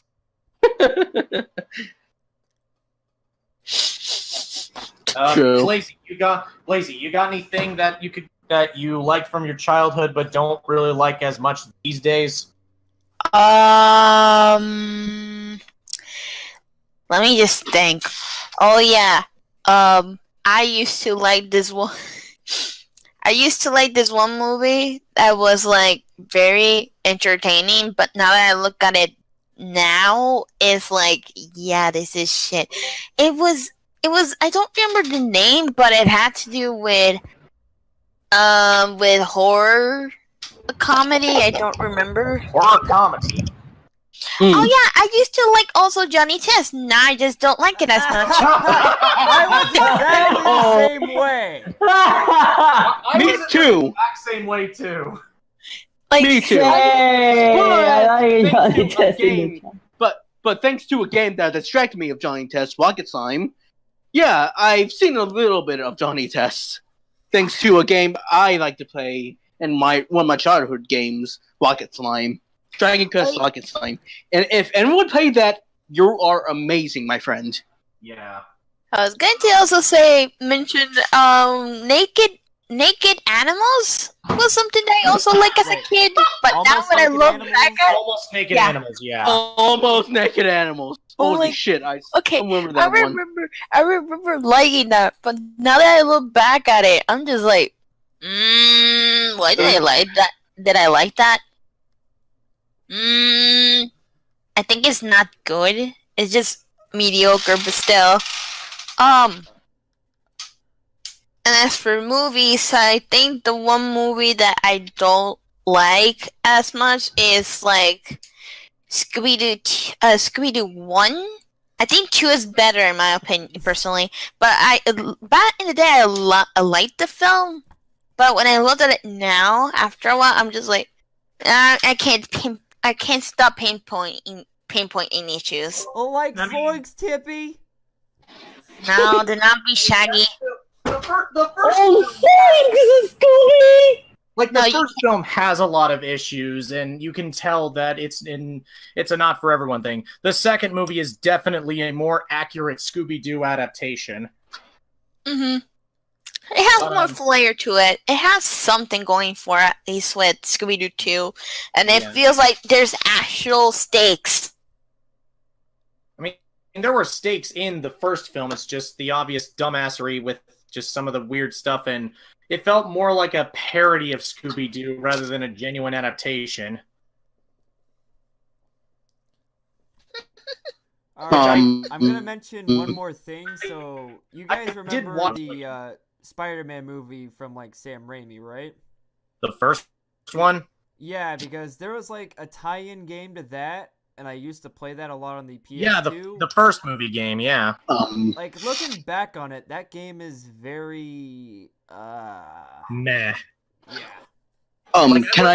Can I say before we're done with all this?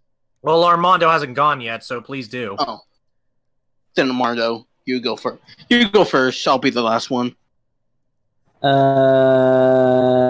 Sorry to kinda disappoint you guys, but I don't really kinda remind of something that I used to like as a kid and I hate or dislike now. Or Like just there are plenty of shows that I remember, but I don't remember more so than only like 2 shows for like Ben 10 and Johnny Test. And, well, I mean, I guess Johnny Test is the closest to that, considering it's not a very good show. Yeah. Yeah. Anyways, As for But yeah, like besides Johnny Test or Ben 10, I don't have any show that I don't like wait. today or something. Oh, is Ben 10 actually one of those cases where you don't really care for it as much as you did back as a kid? Yep. I want to continue with my Pokemon thing because I feel like I said it half-assed. So the reason why I kind of grew out with Pokemon, it just kind of got boring to me. I guess. It's just I get so hyper of a new Pokemon game coming out. Then a couple months later, Pokemon is like a drug to me. I get so hyper at it, and then I'm just done with it. Alright, I just remembered one more. What? Yu-Gi-Oh! Season 4. Oh, yeah. But Prank! yeah. But yeah, just Pokemon wore me out, and how it works. It's just I don't know. I just don't like how kind of sort of art with you. Like sometimes like ability can paralyze you and all that stupid shit, and I sort of don't like that. And and the typing just got boring to me. The game that has like the whole typing thing that did it better, well, like it has like the whole like weakness thing is Shin Megami Tensei, which I adore that series. Yeah. But Plus, they do status effects 10 times better. I guess so. But anyways, is that it? Yeah, I think that's it. Seems to be it for I mean- now. So, moving on. What are the Yeah. top 5 games you enjoyed playing that others dislike or hate? Top games that I enjoyed that This is a difficult topic for me because I I really only I don't have a lot of games that I people don't- don't like. Same here. I do have DMC, which I like the game. Yeah, I was just It's a thinking, very- And I was just and also- thinking DMC. as also, well. I've got one game. Shadow the Hedgehog. Oh, and the story, it yes. sucks.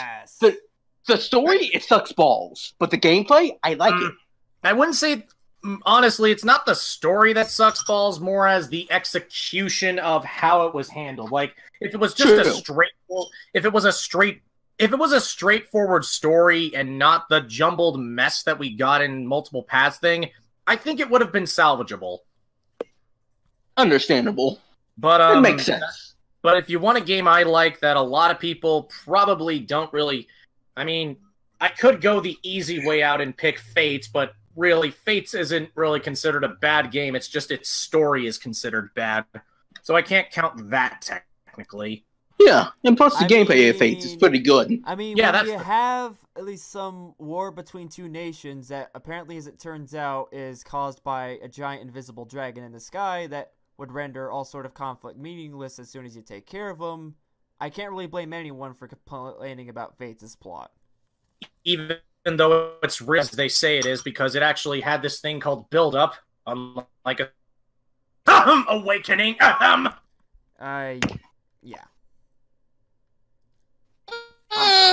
Personally, But if you want it, but I guess if I've got a game that I probably do like that not a lot of people do, Street Fighter EX3. That game is often considered to be the worst of, but I sort of have a lot of things to like about it because it was the first Street Fighter game I ever played, and I love that game to bits. okay, for me, it would probably be like I don't have a shit ton of games that a lot of people don't like that I like that other people don't. But I can say Pokemon XY and Pokemon Mystery Dungeon Gates to Infinity. Those are two that I do like. Admittedly, they're flawed, but a lot of people hate it. I mean, X and Y is kind of lesser on that spectrum, but I definitely see a lot of it with the second one you mentioned, Gates to Infinity. Let's just be honest with Gates to Infinity. The final boss is retarded. No shit. Oh yes. I never played I call it the equivalent of Captain Earth's finale. Captain Earth. Basically, Captain Earth's finale, the final boss is a literal cube, nothing else. Actually, that reminds me of the final boss from Mighty Number 9, where it's just giant flower thing you can easily dodge. I remember in Pikmin, like the final boss in Pikmin 3 summons a big giant thing that becomes a big giant glass of cube. That's strange. But Yeah. But anyways, yeah. I'd say those are the games I think. I got another game, DMC. Well, we already mentioned DMC Yeah, earlier. Like, Oh, I'm already sorry. on the same boat with you there. Same. Yeah, I don't really mind DMC, and the story of DMC, it's pretty generic. It's understandable. Like when you read through the story, yeah, you get the whole gist of Like, this. and also, Yeah. I'm just gonna say right now, for those that want to hold over like that game's head just for the story, you just remember, guys, Devil May Cry 3 was the only game in the franchise as a whole so far to actually have a good plot. Even I, as the Devil May Cry 4 fanboy, can admit that. And the thing I just don't like what people say about the new Dante is Dante says like people say because Dante cares. It's like, oh wow, you don't like No, I Dante think because he says fuck a lot. No, I think the real complaint is he's overly edgy to the point where it becomes less fun to see and more annoying and grating. Kind of like if you watch a really bad YouTube Let's Player who just curses in place of actual jokes. That's more of what the issue with Dante was. And even then, I still think, that's the least of the problems with the characters in DMC, considering Virgin's a thing. Yeah. And I guess if I gotta say one other game I like that other people hate, Sonic and the Secret Rings. I think people kind of overreact to that game's quality, honestly. It's not that bad. Not gonna lie, Rio, I kind of disagree.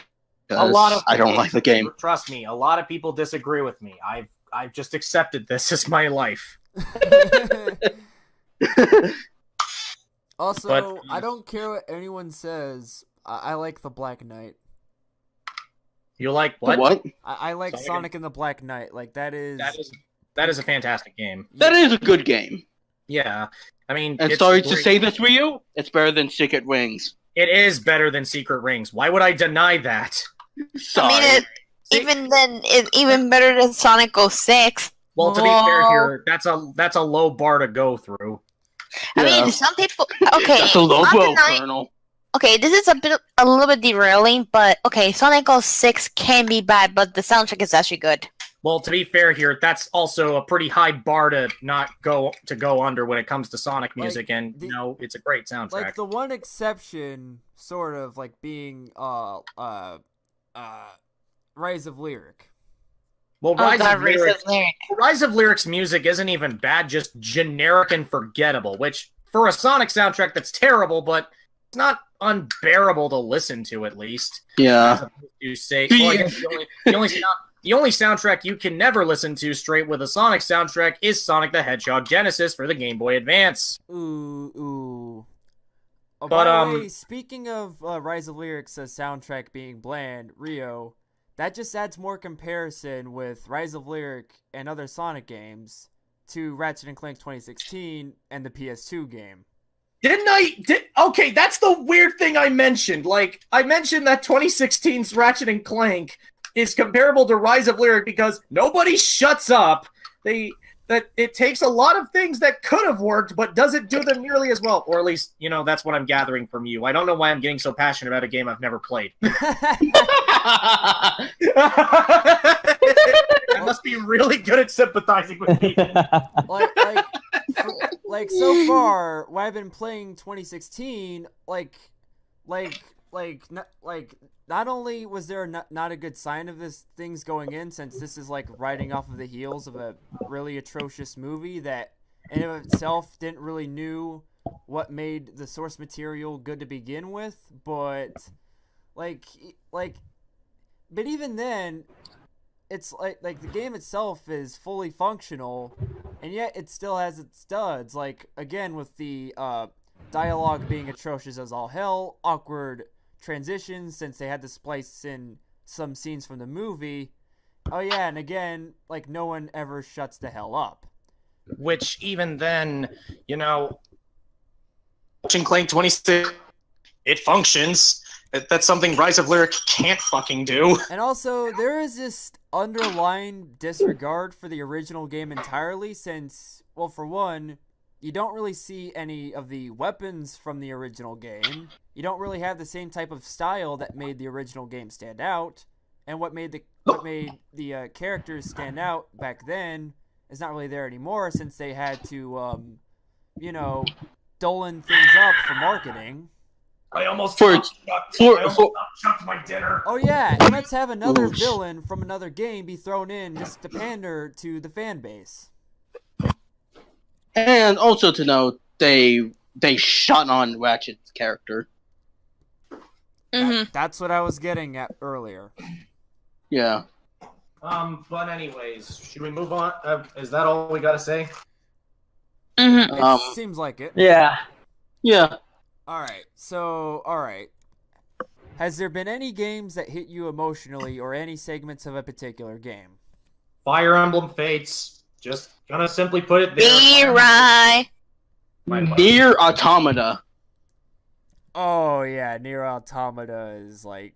Alright, Like, alright, holy shit. like Drifter. Remember like that moment with Pascal and we end up arguing about like what would be the more preferable fate for Pascal after Yes. it went down. Yeah. To Okay, be well- honest. Oh, what? Oh, go You ahead, go. guys. I'll let you finish. I'll Oh, do it. Do my Okay. To be honest, see, with the whole Pascal thing we said, to be honest, I would kill her because it would put her at ease. Alright, And- but like here's the problem with that. Like if we were to put the practice of killing someone after some heartbreak, you know how many deaths would we have like at the moment? But still, she'll be tormented for the rest of her life. And if you waste her memory, it's just more fucked up. Yeah, like, cause not only do robots like tend to repeat their actions on a loop, but considering what was done with the remains of the village, ugh. And the thing is, people, I didn't kill her in my first playthrough. I actually wasted her memories. Alright, and here's what I did and what I figured would be the best choice in my opinion. Just walk away. Just leave Pascal alone. At least that way, you'll end up having Pascal, at some point later on down the line, eventually find the strength to carry on like as a human being would. And sadly, I don't see that with Pascal. Like, I know some characters I've seen before that's gone through trauma and all that. But Pascal, I don't see it for him. Also, late spoiler warning, by the way. Oh, yeah. Oh yeah, and also, there's also the stuff that happens mainly in like Nier Automata's like last chunk of the game with 9S breaking down. Oh, yeah. Poor Nines. The one part that honestly stopped me from playing the game a little bit was when 9S basically killed the clones of 2B. Because that mentally traumatized him. And that line he says when he almost killed half of the 2Bs, yeah, it's pretty sad. Yeah. The scene between him and 8-2 is one I know about, and the way Kyle McCarley did that entire scene, where he just yells at her and just tells her to shut up, and how she doesn't know anything at all about him and 2B, that just hit me. Alright. Yeah. Alright, and I'm just gonna mention another PS4 game, and, like, I'm certain those that know me would know that this would get to me, but Bloodborne. Yes. Alright, more specifically, like, the NPC, Gurman, since you find out that... Alright, alright, so he was, like... Alright, so he's trapped, like, in the hunter's dream...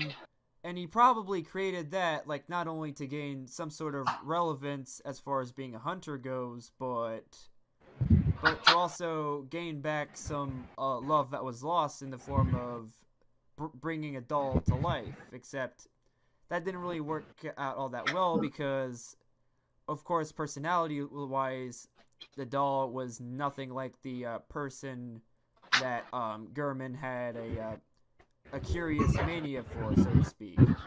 And then Gurman, like, spent, like, who knows how long in there. Like, and if you were to somehow meet him, or at least meet him sleeping in some areas, like, he is weeping over the fact that he is trapped. And then, when you make it to the end of the game, where you, like, go meet with Gurman for one final time, he will offer you mercy, quote-unquote, where he'll just disconnect you from the dream and you can just carry on your days as an ordinary everyman. However, you know what he's been through and you want to help him, so at that point you deny his, like, request, that is if you choose to, and you're forced to fight him. And, like, Gurman has, like, the conviction to stick to his duties despite the suffering he has to endure, so you're literally pressing up his will against him in in a in this very emotionally fueling battle over in this field of flowers and hills and graves with with the music in the background making things more emotionally fueling. Damn. Are you done, Brandon? Because I actually have another one. Well, I was actually that I why played. Why don't we let Blazy go next? Because she hasn't told her. All right. All right. Emotional scenes. Like it's more like Emotional stuff. It's like, has there been any games that have hit you emotionally, or any segments of a particular game that hit you emotionally? Segments in particular moments rewrites the ending Terra route. That was like a scene that I really liked because it kind of demonstrated Kotaro's humanity in a way. Or, he wanted to save everyone, he wanted to protect everyone, he wanted to, avoid every single bit of endless points where, people will get killed, but there was no way to resolve it no matter what he did. So, in the end result he had to do was to kill Kagari in the process. And that's essentially what happened. And I felt like with that, it kind of demonstrated that no matter what you do, you can't really protect this one thing, even if you wanted to. There's no way to do it. And in other words, he had to accept the fate that this character had to accept by the end. And quite frankly, that was an emotional scene, considering that the relationship that they built themselves upon was, while not the best, it is more or less mutual. And I like that part. That's a good way of putting it. There's a reason why I just consider it one of my favorite scenes, not in a video game sense, but in general as well. Makes sense. All right. Can I say something now? Sure. I mean, Okay, I got another one that actually kind of stopped my heart a little. In the one of the Shin Megami Tensei series, one of the spin-offs, Devil Survivor 2, there's this one character that you'll basically have at the beginning. Her name is Ionita. She is basically she helps you out throughout the adventure, and seriously, she helps you out. I mean, seriously, she basically did a whole Metal Gear thing. I'm not joking, by the way. But, and the thing about Devil Survivor 2, there's sometimes in days, you'll see, like your phone is in this app. Back, bitches! Okay, you interrupted me, but, Sorry. It's okay. But, basically, you're in this app, you can summon demons and all that, but there's this extra thing you always see, is seeing one of your friends die. Ooh. And this actually could happen if you not decided to go in the fight just yet. If you just kind of tootle around with other stuff, that character will die. And you kind of fucked yourself up getting the true ending of the game, by the way. And one of the characters was one of the characters that about to die in the video was Io. My heart stopped when I saw Io because, throughout the adventure, you see Io helping you out, and she's pretty kind, very nice, and she also saw her parents die because basically, kind of like a apocalypse happened, and not a few people survived, and sadly, Io's parents is one of them.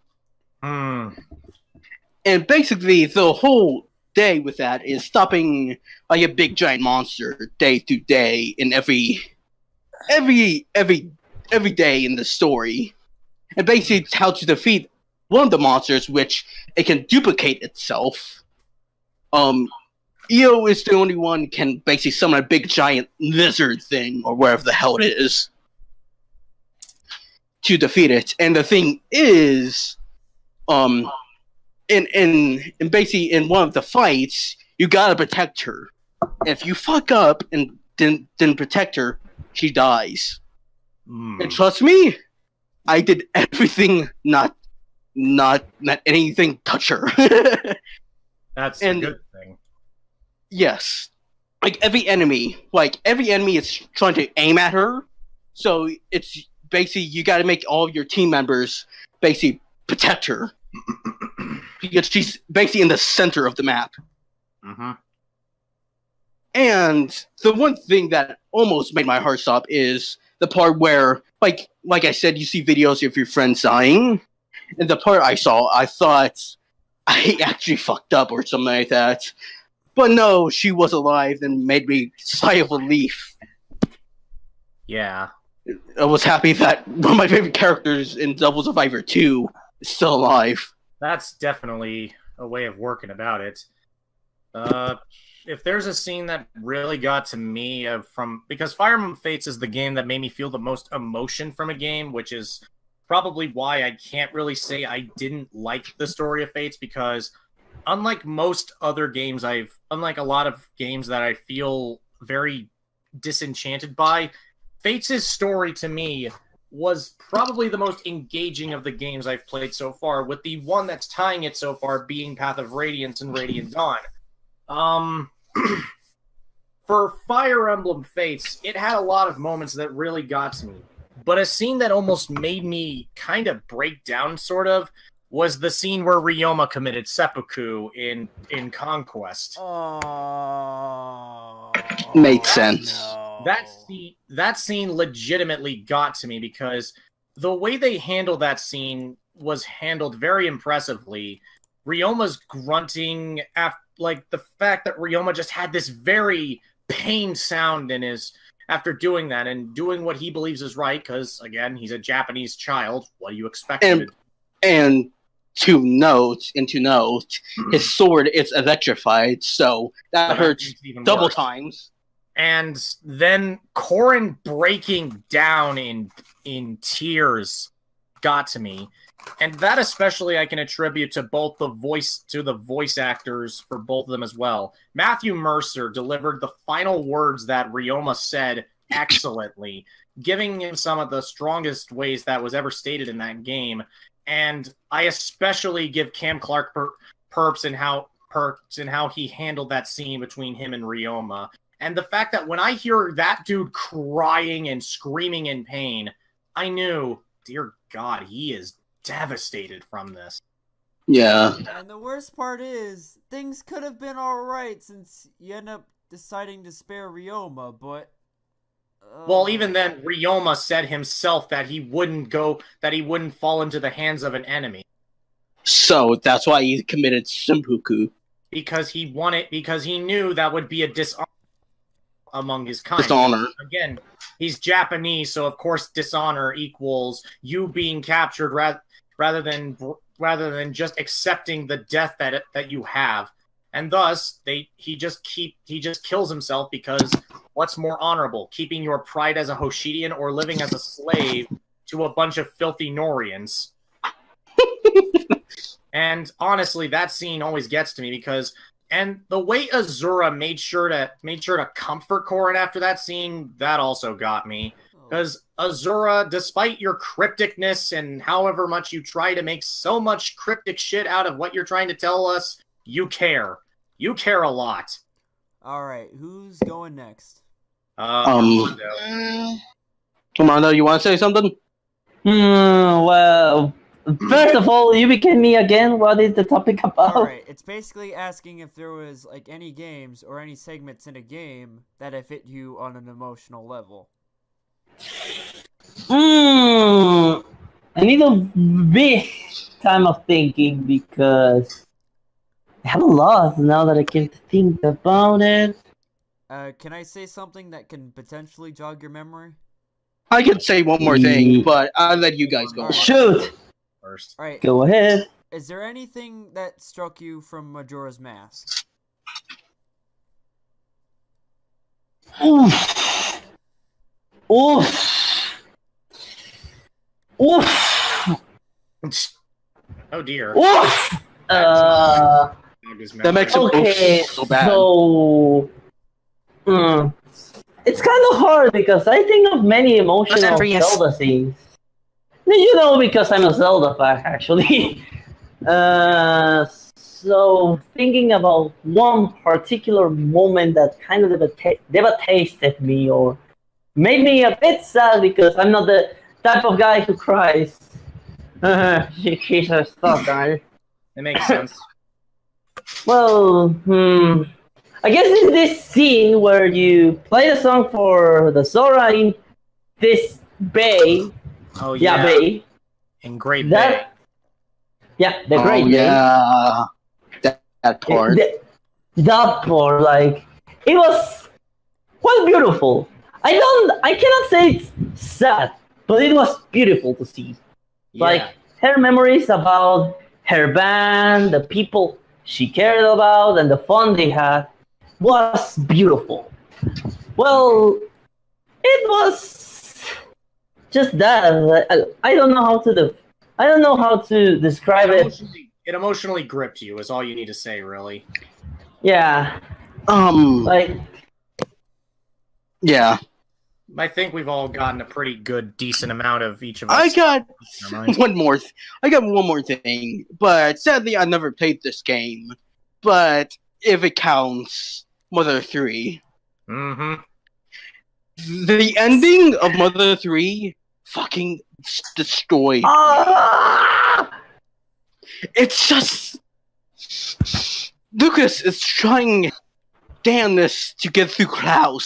And the thing is about Lucas, he's not hurting his own brother because he loves his own brother. Klaus, he lost his memories, and it's basically the motherfucking Porky's pawn. And the spirit of Hinawa tried to stab him out of it. And the one thing that got to me is the little flashback of when they're still in their cribs, and naming them, and was happy. And then the ultimate sad thing is Klaus basically he killed himself by reflecting the flanken badge that Lucas has by killing himself. Yeah. And that really destroyed me. Uh-huh. Alright, before we move on, there's another one I remembered, but I'm gonna leave this as a hint, so you guys can piece together the rest later. Mm-hmm. Seiko! Seika? No. Oh! Mean. Anyways, what's the next part? Alright. the next part is porn. Alright. Which game has left you disturbed or mentally scarred the most, if there is one? And I'll admit, part of me wishes... Okay, I think... Armando, can I finish? Alright, Sorry. part of me wishes this question include movies, so I could have reminded Michi of you know what. What? You on film? That disturbed me. Like when you saw those the two the Ju-on the Grudge films, especially when you made it to the one to come later, you were freaking the fuck out. Yeah. That's because it did scare me. But if I were to say So- a scene that really disturbed me in games, one in particular that kind of got to me, I guess, was okay, disturbing and Rahu from Custom Robo. Let me tell you about a mangled machine that's just every bit of just disturbing, and my god, what the hell kind of shit did these people have to make to come up with such an insane robot that is so murderous and intent on killing everything that it just makes you disturbed to even remind yourself that Rahu exists. And the fact that this thing is constantly evolving, constantly becoming stronger, and the fact that that thing is almost unfucking stoppable is insane to me. And just the way it's been portrayed throughout the entire story of Custom Robo really goes to show why I think it is probably one of the most underrated games I've ever played, and I wish more people could play it. I got actually two games that's quite similar of how it works. One of them was Super Paper Mario. Hmm. The I think Chapter 7, the Samurai Kingdom. Yeah, that When one. you see the world end, and then you return to it, it was the most disturbingest thing I have ever saw. When you see like all the destroyed things, there's no color to them. It's just white, just blank. You see nobody. You don't see bones. You don't see nothing. It's just gone. And the pure heart in that area, it's just stone. That's how powerful when they ended the world. Yeah. And I got another one. Yeah. And I have another one that's kind of similar of how it works. And it's interesting enough, I'm going back to Devil Survivor 2. And it's actually the game over screen. Ooh. The game over screen, holy shit. You basically see the world Earth just pile of nothing. Damn. Holy shit. Alright, so I got like 4 things in mind when it came to the this topic.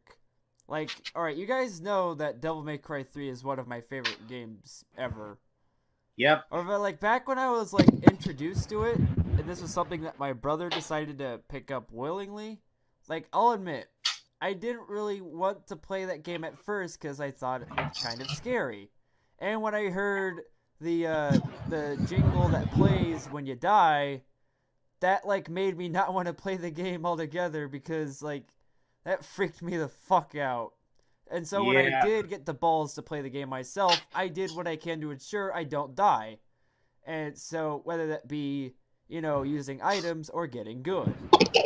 Yeah. And also, alright, imagine this. Alright, here's another thing. Alright, you have a PlayStation 2. It's like the most amazing thing in the world to you. Like you just sit back, you just try to play something or just check your memory card or do whatever. But then it cuts to this screen where everything's red, and it's like, oh. That was fucking terrifying when I saw that as a kid as well. Just seeing that screen is just... Alright, and for the other 2 I had in mind, well, I already brought up the ending to Fear 2, where, for those who aren't aware, it's essentially ghost rape. Oh. Yeah. Ow. Alright, for the last thing I'm gonna bring up, this goes back to Bloodborne, more specifically the DLC. So you make it to this fishing hamlet, and alright, so you're just there on your way to look for a corpse of a great one to speak. Then you finally make it to the shores where it's at. And then you see this thing crawl from under the corpse. And then you engage in battle with it. This shrimp man that is essentially... He comes... Like, the minute it sees you, it just comes straight at you with giant yo-yo uterus candy. Ow. And like that in It doesn't itself, sound as scary when you put it like that, but that in okay. itself can be a little bit unnerving with the level of aggression, but at the same time, his patterns are easy to read, and with the calming music that plays in the background, it isn't too bad. And then phase 2 kicks in to where he sprouts at least something that resembles wings, and then the attack patterns become a lot more unpredictable. And then the music changes to be a lot more vicious and in your face. And when you're constantly at it, it just raises that levels of anxiety, and you can't help but exert your breath in a lot of occasions. And I'll admit, there's someone that, I talked to about when it comes to Bloodborne, and he makes a very... very interesting points about the soundtrack, to which it's good, but at the same time it's also in a sense emotionally manipulative, in a sense that it can affect how you play, since, at least with that example I just mentioned, it can definitely just, it can, like, it's like you'll end up dying and failing a lot, but that's really because you're succumbing to your own fears. And this is coming from a guy who at one point decided to dedicate himself to fighting this thing solo. Wow. It took many tries and it wasted a lot of resources, but at some point, and for those who see my YouTube channel, I finally got it. I finally slayed that bastard orphan.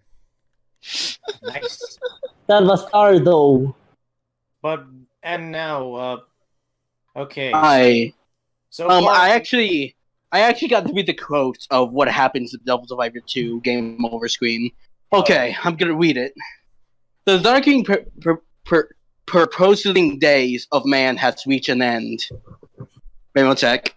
I'm watching a video, so it's kind of slow. You have strayed from the cycle of the stars. Will leave not a trace of your existence. Give it a sec. But fear not, you will no longer feel anything. 403. Forbidden. ooh dear. Blazy, well, he was just reading the game over screen from Devil Survivor. But Blazy, you got any disturbing moments from games that you can recollect? Not really. The only ones I can kind of recall would probably be, this is actually embarrassing, but, Five Nights at Freddy's, to be honest. I get it. The first game. I mean, I still get it. Alright. I still get a shitload of frustration out of that to this day. Alright. Yes, I remember at one point I was like playing like the version on the phone, and at the time I had to really focus around like the the animals, and at that point I was very anxious and I was getting a little bit more disturbed by the fact that the animals were being in front of the door, and I'm just like, yeah, I'm going to go and close the doors. I'm gonna go and not let them get in. And then for no reason, I didn't notice, but when I closed the door, I didn't realize that the freaking thing already entered. And I was like, this is flawed logic. But I was like checking the tablet quickly, and then when I took it off, it was freaking Freddy. I'm just like, are you fucking kidding me? Yeah, I get That's what. Alright. That's funny You know for you. what? Alright, can I... You know what this? Right, because Five Nights at Freddy's was mentioned, let me tell you guys about the Scott Cawthon technique. Alright, so before Five Nights at Freddy's was made, Scott Cawthon made another game known as Chippers and Dale's... I forgot what it was called, but it was commonly criticized for the characters looking like creepy animatronics. However, this did affect, like, at first, Scott didn't really take it well, but then he realized he could make a horror game out of that, and we got Five Nights at Freddy's as a result. To which that has made me think, if you're going to be it's like a perfect example of not only taking criticism well, but also turning a flaw that you had in one game into a strength for another.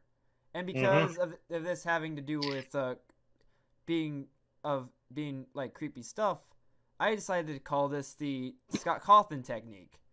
Because whenever someone ends up being called out or criticized for doing something that could potentially be creepy, I'm just gonna tell them, hey, you can take that and do something productive with it, like make some freaky videos that would be entertaining to watch on YouTube. Yeah. Makes sense.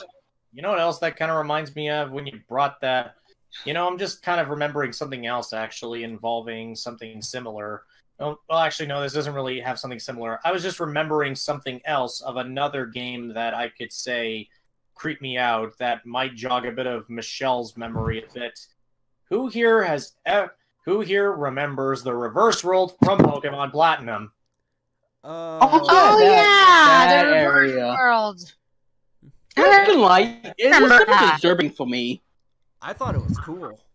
It's cool, but at the same time, it's so fucking unnerving because holy fucking Christ is the reverse world fucking creepy. Like I was I was more creeped out exploring the Turnback Cave in Diamond, and I explored it with the fog still being apparent, and I was still able to find Garatina inside. I get that. I was disturbed out when Garatina appeared, when he summoned Palkia and Dialga, and then you see Garatina rise from the shadows. And it just bursts the fuck out. Yeah, And the thing is, he just like blanks out the whole screen. Oof. I always think of one scene in particular that always makes me realize how freaky the reverse world can be. And that scene is always going to be forever and always the scene, just how many times Giratina just randomly jumps you, just randomly just stops what you're doing in the game just to randomly fly by screeching, and it's like, oh god. Alright. I actually have I have another one, and I think you're gonna get a good kick out of this, Zephy. It's actually Hyperlight Drifter. Oh man! All right, lay it on me. Okay, in Hyperlight Drifter, you go to 3 areas. Well, 4, but that's one is you need to beat every 3 areas to get to that last one. The west area, oh my god! Basically, you see frogs like inhabited the place, and they're your enemies. And the thing about that area, it was basically the city was basically packed with kind of like doggish creatures. But the thing is, when you ever first saw a frog, you're carrying one of those dogs' corpses and piling it in a bunch of corpses. And wait one sec, guys, my mom. All right. But since Pokemon was brought up, I was reminded of Hypno. Hypno.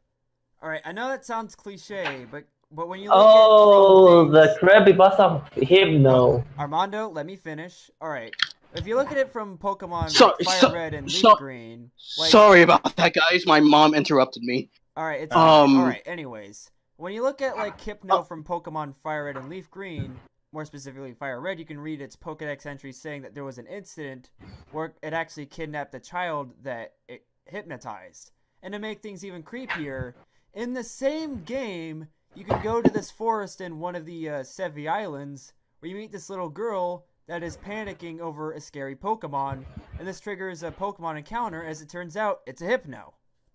Yeah. That also kind of reminds me of that episode from the anime. While yes, it is kind of innocent, it also is kind of freaky that Hypno kind of accidentally mind-controlled kids into just leaving randomly for no real reason other than because they were hypnotized into thinking they were Pokemon. Which, not gonna lie, that's freaky to me. Alright, anyways, you were saying... Okay, when my mom interrupted me, the west area, you see like one of those frogs carrying a pile of corpse of a dog, and throw it in a bunch of corpses they put it in. And that's not the most disturbing part about that. You see some of the dogs' heads on spikes. And you see some of the fur on their tents. And the most disturbingest thing ever is you see their flesh skinned out.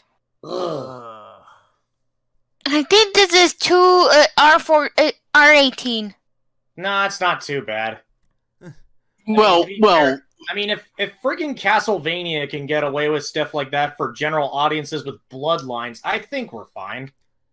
But the west area is pretty disturbing. Also, when you face the boss in that area, he eats one of the dog things. Oh Jesus! And note that dog is alive when he eats him. So yeah. Alright. Is everyone settled?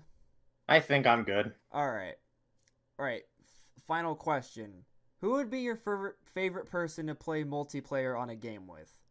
And Everyone here, I would like to play Smash Brothers just to beat everyone and like, each of you. alright, funny thing about Oh, I that want to is, test that, baby. alright, so funny thing about that is, at one point, like in like 2017, I believe, like Michi and I exchanged like friend codes on like the Nintendo Network, and then I found out later that, oh hey, she's played Smash Brothers, and I'm like, ever since then, I always wanted to play a match with Michelle in Super Smash Brothers on the 3DS. And, like, to this day, that hasn't really came around yet. And there was a moment where we were going to, but her battery kind of just died. Yeah. Yeah, my battery died when we were about to do that, and I'm just like, It sucked. Yeah. And then it was a long anticipated like matches like for me personally, and when that was ended up happening, only for things to head down south because of technical difficulties. Yeah. Yeah. Yeah, to be honest, I would. If someone asked me to play with them, I wouldn't mind that. I mean, I'm always I- down Yeah. for it. I mean, I'm usually down for it as well. Just again, I'm usually more of a like the problem with me is that most of the games I play, not a lot of people own, or they do own on a separate console. Like, say, I would love to play Blaze Blue Cross Tag Battle against Drifter, but he owns it on the Switch, and why do I own it on the PS4? Because I'm a guy that prefers that controller. And ironically, if I ever do get Cross Tag Battle, I plan on getting it for the Switch. God damn it, guys! Come on. Hey, if it makes you feel better, But it's Rio, portable. If it makes you feel Yeah, better, Rio. I kind of want to make it more Alright. comfortable using a controller. All right, Rio. If it makes you feel better, we can like play against each other on games like, if you ever do get around to getting them, like Guilty Gear Xrd Rev 2, Blaze Blue Central Fiction, and when this comes around, Soul Calibur 6. Oh yeah, definitely. I'm still getting Soul Calibur 6 at some point. Still need to get Central Fiction and Rev 2. I mean, they're around and I can get them. It's just Yeah. sad that, you know, I mean, I actually got them. it's just sad that I really want to play cross tag battle with people, but I'm the dumbass that bought it on the PS4 because I just prefer that controller overall because it's the one that makes me feel the most comfortable. Like, I'm gonna That's say how right I now, feel guys, as well with you, but opposite. All right, what I'm gonna say right now, guys, when I finally get my hands on Soul Calibur 6, I am going to dedicate myself to fighting everything. Like, not just like everyone like here in a call if they ever do play it. Granted, some might be impossible at the moment, but just everyone in general. I just Makes sense. I just Yeah. accept whatever challenge comes my way, and I just try giving it my all with my favorite character. Your basic guts from Berserk. Well, I mean, that's basically what inspired Siegfried in some cases, so Siegfried, yeah. yeah. And that's probably where Xander learned to name his son after his sword, his favorite Soul Calibur character, and his favorite Sesame Street character. I love that. That comic will always be one of my favorites to joke about. But I would honestly like to play with anybody. It's just, again, I've played against Zephy before, so that's the easy one out of the way there. Oh yeah, just- with Soul Calibur 2. And we tried to do Soul Calibur 5, but the internet didn't work for us for some reason. Yeah, and I was gonna have such a fun time reminding you why you hate Nightmare in Soul Calibur 5. Ugh.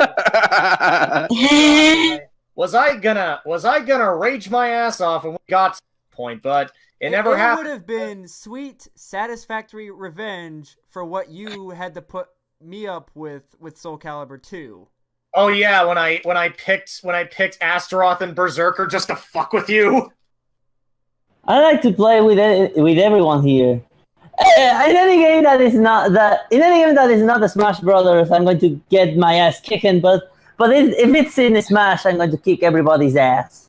Well, I like to see you try, Armando. I'd like to see you try too, bitch. Alright. But Yeah, because It's on! basically out of all my friends, Zephy, me, and someone else, I kick. Mostly, I always win the fights because I'm the best, Yeah. and And no I'll one's admit- gonna let you down. And I'll admit, I'm a bit rusty when it comes to Smash, but All right, let's think about this, Drifter. If we ever in a tag match in Smash with other people, we would be fucking perfect with a Lucina Ike combo. Yes. Yep. You guys would be perfect because you're like, I wouldn't say brothers, but god damn it, I can really see you be like the best out of the other two. Yeah. Some people wanted. Some people actually, there was like some sort of thing with Pyro where like they wanted to have like a tag battle, and then for some reason, from what I noticed, is that like one person is not that good at Smash. Alright, so in other words, chances are you would probably lose, one of the two people would probably lose. Oh, by Alright. the way, I remember when I was in a match with Fyro and other people where with the first one, I won and I was just fucking around with DDD, but the next match, when I was getting more serious with a character I'm more used to with serious matchups, like with Link, I'm the first person to lose. Wasn't I part of that too, actually? I don't remember. And also, speaking of Fyro, never get me sleep deprived and a call with him sleep deprived as well. You both are always like he's always fucking sleep deprived, so that's kind of an impossibility, dude. Dude, you're kind of asking me, a person that was in that call. Yeah, you knew the freaking chaos that ensued. That instant was like, you guys need to really go to bed. But hey, we all learned a valuable lesson. To quote Fyro himself, Ventus Zephyr is the best commentator because of a countdown he made that was actually a review. That was amazing. I'm just like, what the fuck is this even? It was like, holy shit, that was just, wow. And when it comes to people that I would like to multiplayer game, I already played with Armando at one point with Smash. I beat him. I didn't beat him. I didn't beat him. I beat your ass twice. Not you, Armando. Fyro. Yeah, I just Fyro. Fyro.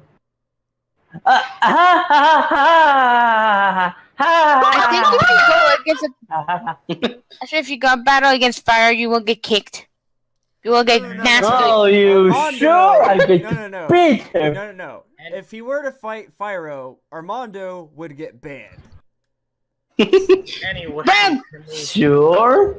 Anyways, can we move on to the next thing we're supposed to talk about or something? Or I think that was the last thing, no? Yeah, like, alright.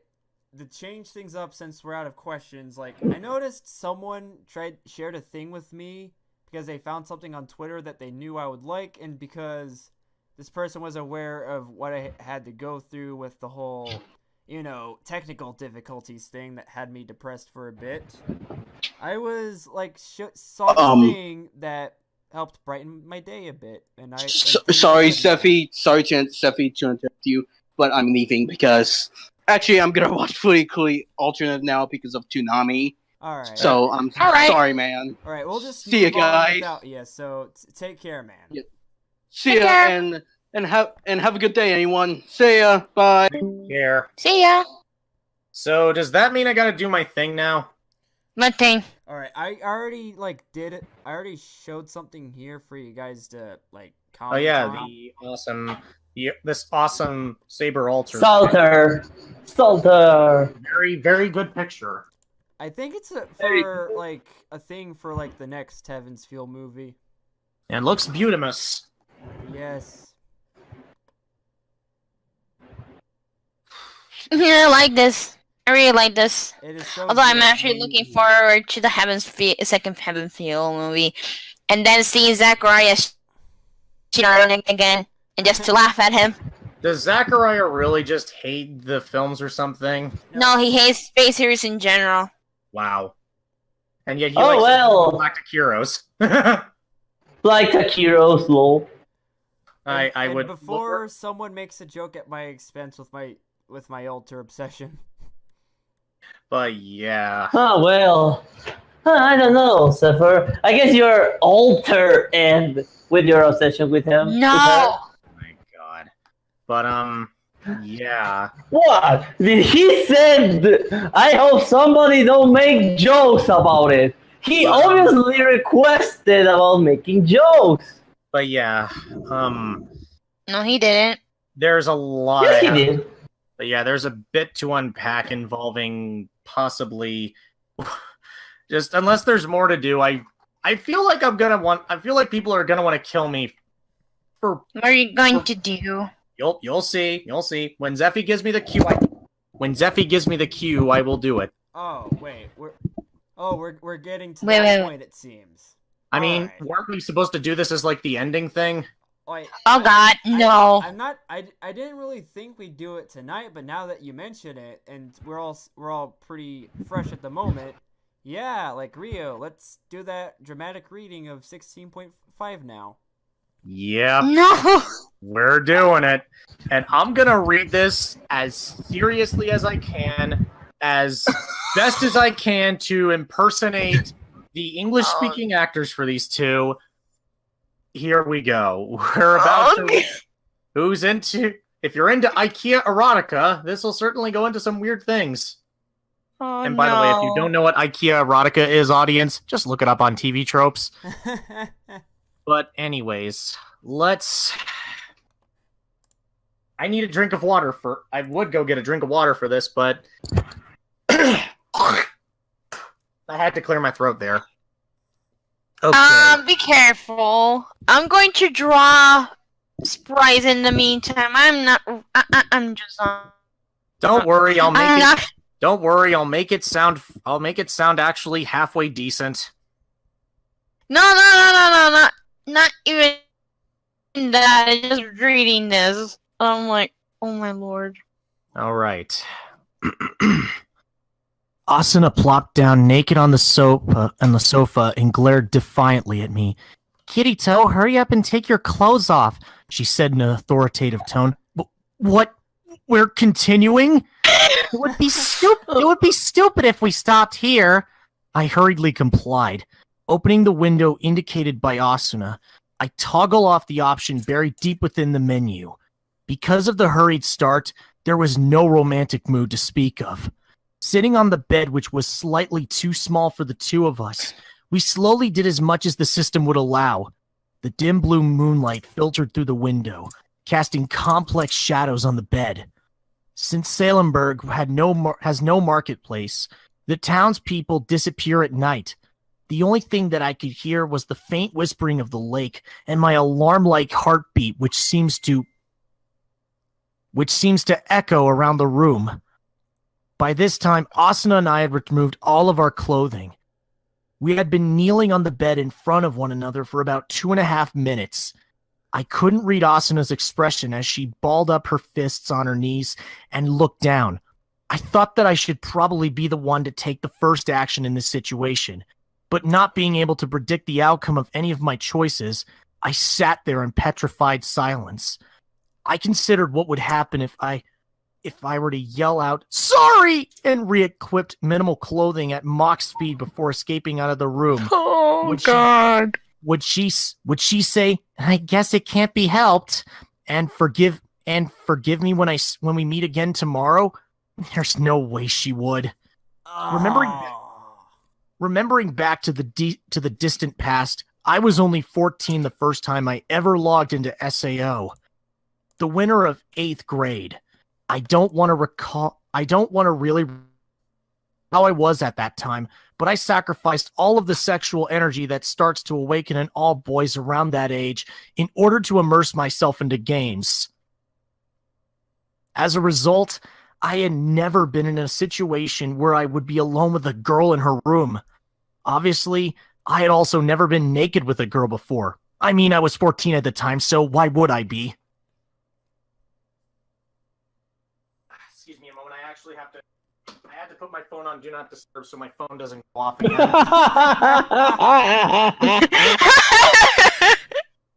Okay, let's get back to the fucking story.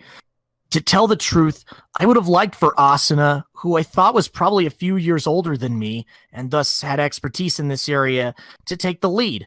However, it seemed that everyone in SAO, including her, viewed me as being older than I really was. Since I had never denied any of it, there's no way that I could say to her in this situation, sorry, but I strengthened my resolve. Even if I didn't have the knowledge or the experience, I had never loved or had felt such intense feelings for someone like I have for Asuna. Ever since SAO started, there were numerous times when I was in a situation where I told myself, you can't run away from here no matter what. But here, I had to muster up greater willpower than that as I extended my right hand and moved my body forward. My fingertips softly touched... What the fuck? My fingertip softly touched the gentle curve that was Asuna's shoulder. Her body quivered sharply. I slowly traced a path from the line of her collarbone to the nape of her neck. Asuna let out a soft moan as her eyes closed. The blood rushed to her cheeks and her eyebrows furrowed. Oh my god. This challenge. Continue. For some time, I watched Asuna's response in secret delight as I touched her all over the place. Slightly excited by her fresh reactions, I went a bit overboard as I kept my fingertip at a point where I just was barely touching her and continued to slowly glide smoothly across her skin. I crawled down her arms, which were firmly hiding both breasts, circled around her stomach, and reversed direction up her arms again. Every time. What the hell? Welcome to 16.5! My fucking god, what the fuck is this? Every time Welcome to 16.5, everyone. Every time my finger I'm moved, not even Asuna's hearing, body I'm just like... Asuna's body would shake and a soft moan would leak out. After caressing her entire body, I put my right hand's finger under her small chin and lifted her head up.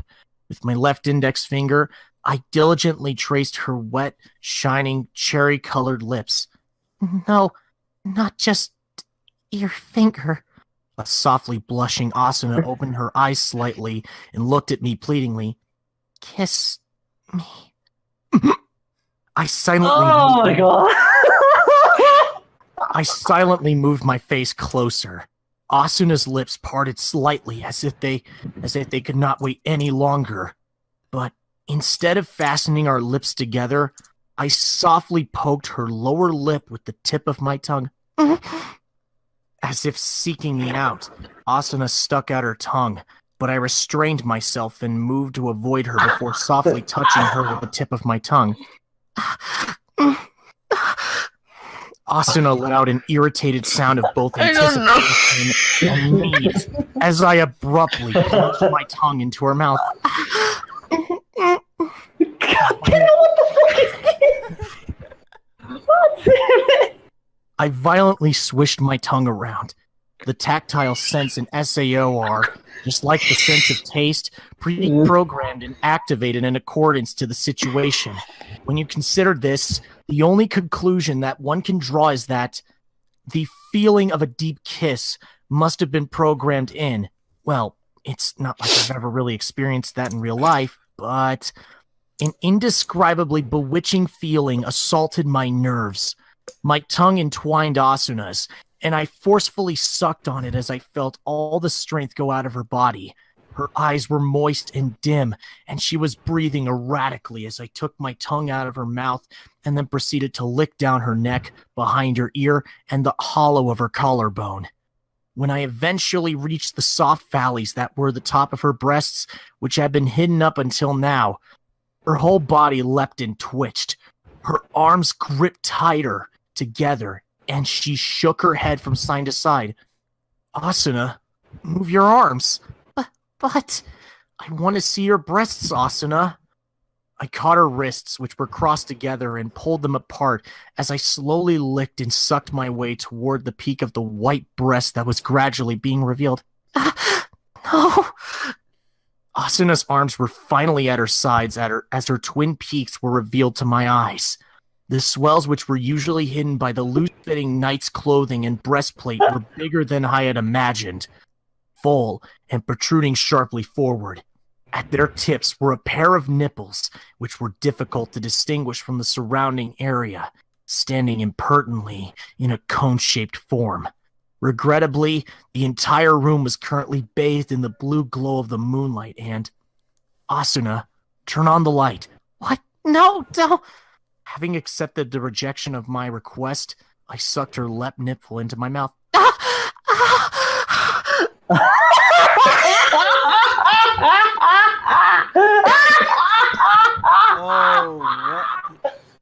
Oh, I can't believe this was made by the same guy that made Sword Art Online. What the fuck?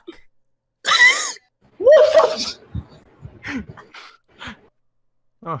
Welcome to 16.5, everyone. That's all I'm gonna say. Oh my god, what the fuck?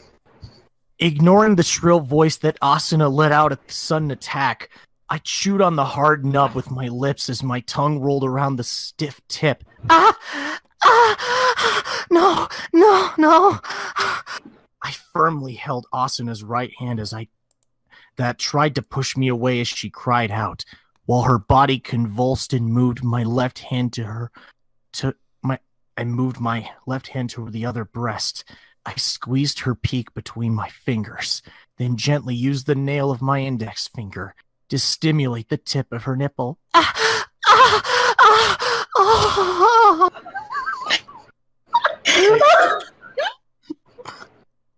As I tortured both breasts, Asuna's convulsions and sweet cries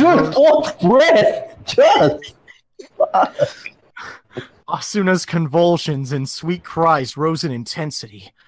Going a bit overboard, I bit down on the protruding object in my mouth and somewhat violently began to chew on it. Needless to say, this was a bad idea.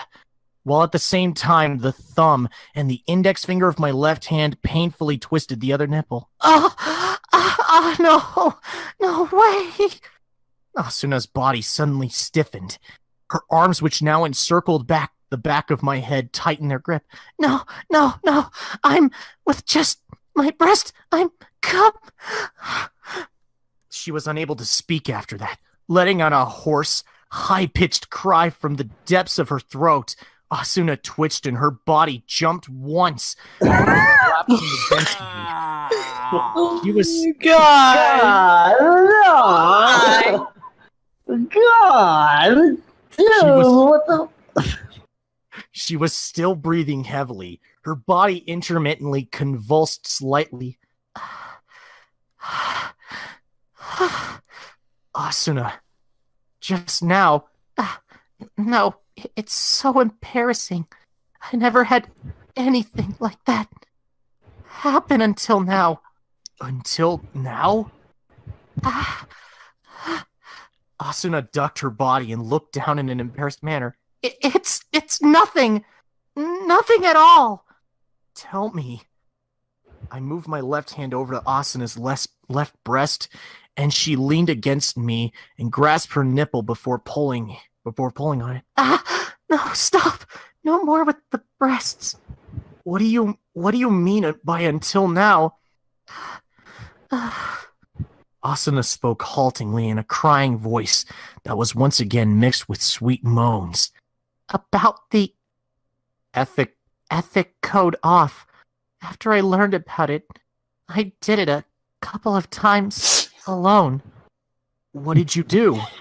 While thinking about Kirito, played with my breasts sent down below. Talking about her own fantasy seemed to have increased Asuna's masochistic side.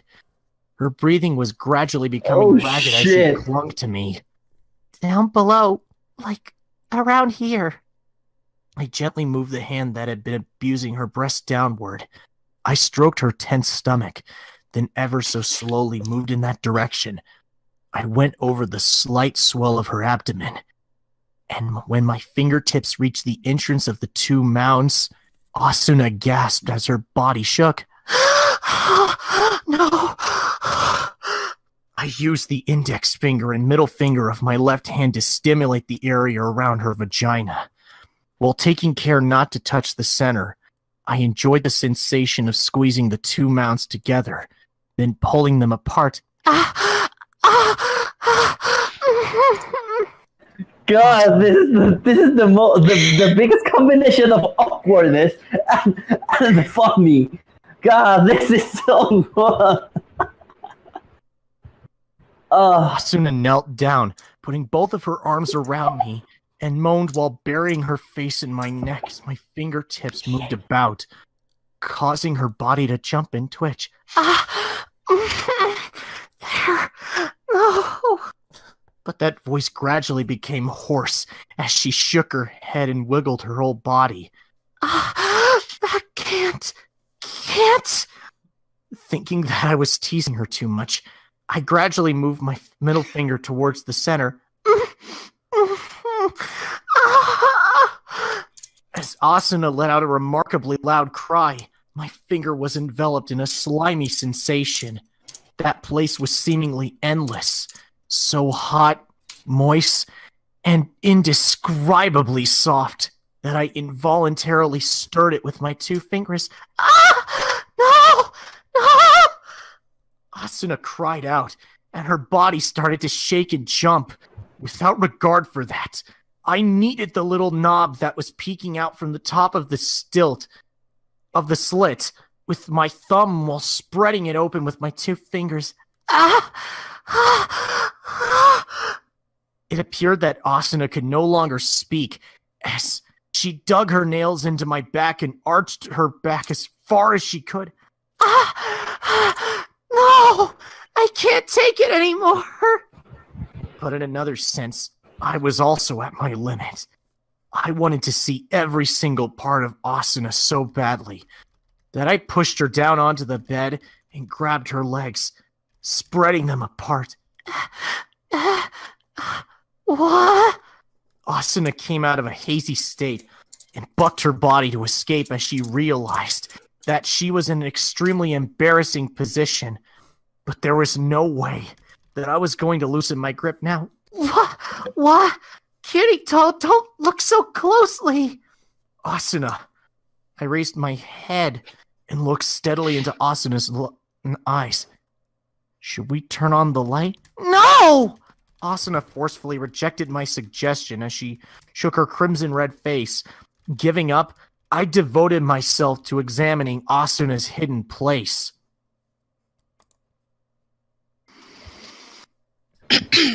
The soft and fluffy pubes were pure white and smooth without a single hair growing there.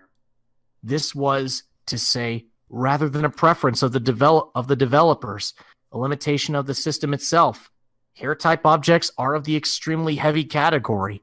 As a result, aside from the hair on the head and beards, there was absolutely no hair anywhere on the bodies of the SAO players. In between the 2 smooth mounds was a single slit, and further into that were light-colored folds.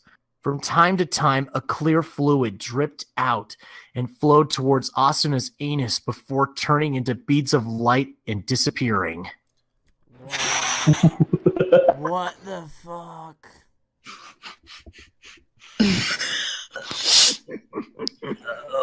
I don't know how far in this story we are, but Jesus fucking Christ. I'm not even halfway through this. Oh, for fuck's sake! Anyways, whether it was from embarrassment or loss of strength, Asuna had stopped struggling. So I took my hand off her right foot and slowly spread the slit open. Asuna's eyes turned vacant as she moaned softly. Inside the slit, compared to the information that I had received from the net in the real world, was an unusually simple design with what I thought was peach-colored membrane spreading smoothly on the inside and bottom. The vaginal opening, which tirelessly produced clear fluid, was quietly throbbing, and in the upper part where the slit closed together, a little protrusion peeked its head out. Within SAO, the male players must have at least once or twice racked their brains in wondering what that part of the female players looked like. But I was experiencing a certain kind of emotion, having just discovered the answer to this question. Of course, in my own lower half, there was also a certain thing, which, having swelled to its limits, was seeking release. But this was the first time since I had entered SAO that it had become like this. There is a somewhat interesting story concerning all of this. I apologize for digressing, but when SAO was under development, the Argus company had an internal closed alpha test phase, during which time they reasoned that since players would have no use for genitals, it would not be necessary to objectify it. However, in reality, they found that most of the male testers would experience a certain amount of severe anxiety. Even so, while there was no problem when playing for several hours, when they conducted consecutive tests over a 48-hour period, they found that most of the male testers who attended this trial period were unable to stand not having their genitals, gave up. So it was from the beta testing phase that the genital parts were implemented out of a sense of necessity. It seems that this was also part of the reason why SAO players were not allowed to change their characters' genders. However, even if you had your genital parts, the question that I had prior to the official start of the game, meaning before the incident, was whether or not there would be an anxiety over the lack of proper function.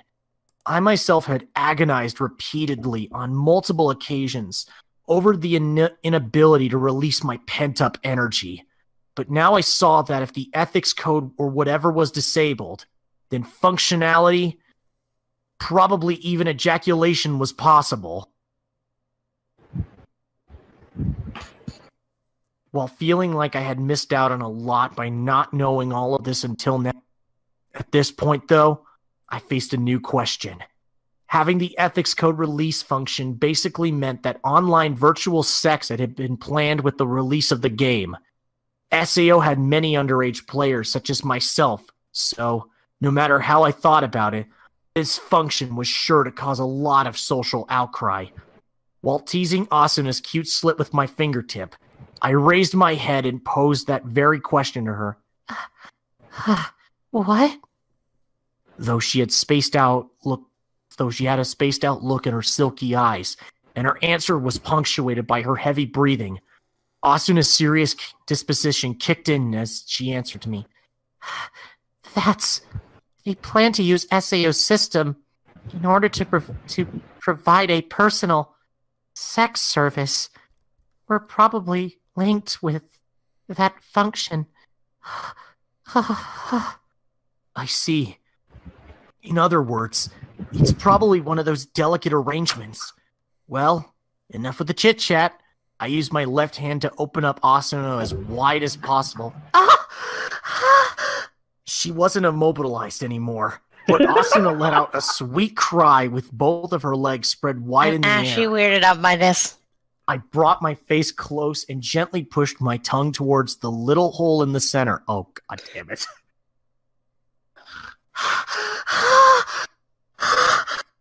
Asuna shook her head from side to side as she cried out. I softly stimulated the entrance to that hole with my tongue as I pushed my finger in and out. No, not that, not that. Every time Asuna convulsed, a large amount of fluid would make a sticky sound on my tongue as it leaked out of her vagina. Having pushed my tongue into her hole and enjoyed the feeling of her constricting around me, I pushed myself up over Asuna. I was already swollen to my limit, and felt like I would end up coming if I continued to explore Asuna's body anymore. While softly playing with her pert nipple, I covered Asuna's lips with my own and softly whispered, Asuna, can I? Asuna nodded vigorously as she let out a hot breath. Yes, make me careful with your whole thing, Kirito. A feeling slightly dizzy at the thought of having that straight-laced invincible warrior tell me that with such a tearful face, I pressured myself against Asuna's moistness. My penis caught on the entrance of her vagina as I moved it up and down. Asuna firmly gripped my shoulders with her arms as she squeezed her eyes closed and furrowed her eyebrows. Even in the pale blue darkness of the room, I could see that her whole body was flushed and beads of sweat shined. When I placed my hands at Asuna's sides, her hips moved slightly forward. I felt a slight resistance, but with a popping sensation, half my penis was swallowed up inside of Asuna.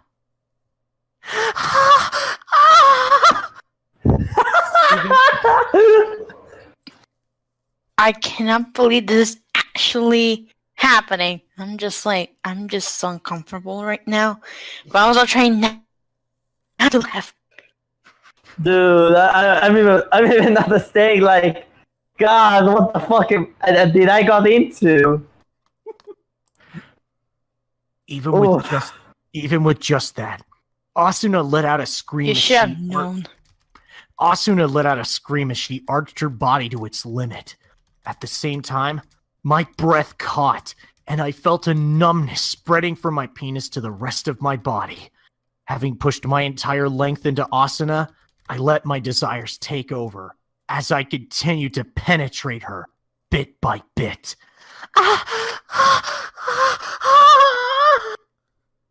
Asuna continued to scream as she continued to vigorously shake her head while her body shook. Although I briefly wondered if it hurt, I was no longer able to stop. Astra's gonna need to take a breather. I was no longer able to stop my hips from moving as my penis continued to plunge into Asuna's deepest parts with a wet slapping noise. Eventually, my penis pushed all the way into the root of Asuna's vagina. While she was the woman whom I knew the best and loved the most, the crazy thought that I was deep inside Einkrat's top idol at this moment was spinning around my mind, making me go crazy. I somehow managed to calm my breathing as I put my mouth close to Asuna's ear and said, "It's all inside.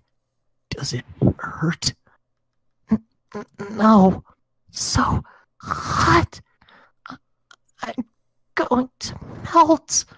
Asuna answered me in a thin, high voice as she shook her head. "Kirito, so Oh my much god, of you who joined? inside me." Hello. I'm back. You joined at the wrong time, Yeah, you joined at a very weird time. Oh, really? Well, Yo, before we continue, I want to say I have been hearing Rio reading this weird shit fanfic with SpongeBob music.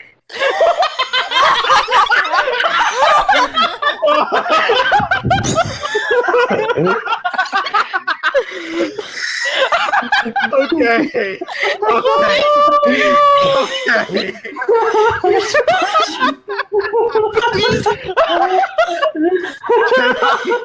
Can I continue, please? Alright, yeah. Alright, let's get this over with. Okay. I also felt like melting from the incredible heat that I was experiencing.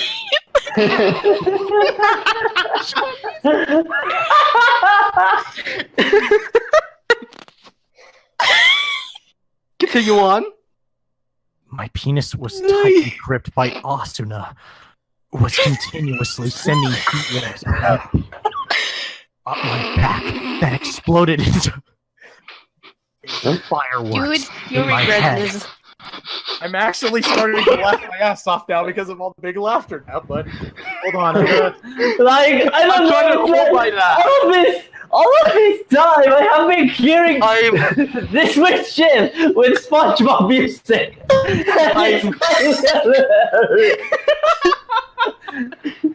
I'm almost done, guys. Come on. I'm almost done, guys. I actually have to light an incense just to finish this shit without laughing. Okay. Everyone shut up. Everyone shut up. I was trying to shut up. Okay.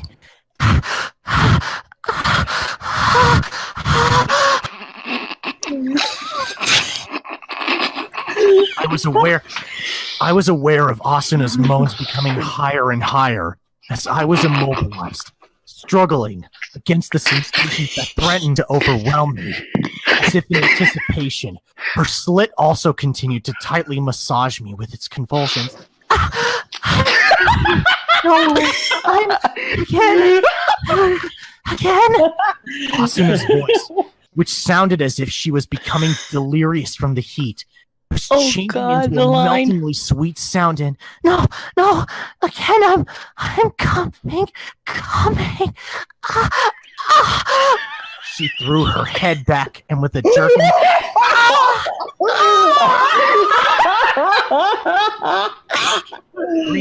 Screaming loudly, Asuna climaxed for the second time.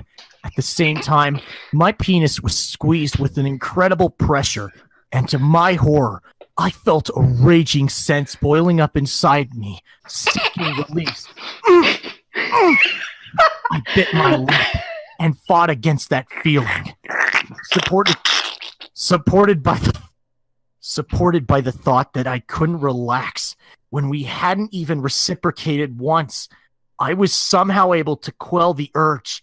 Panting heavily, I embraced Asuna's body, which was limp from orgasm. I knew I didn't have much time left, so I violently pulled all the way back into the opening of her vagina before pushing in all the way in one thrust. Smack! Our bodily fluids flew about.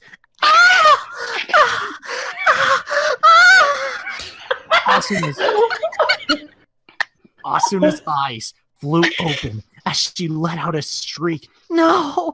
If you do that, I'll go crazy!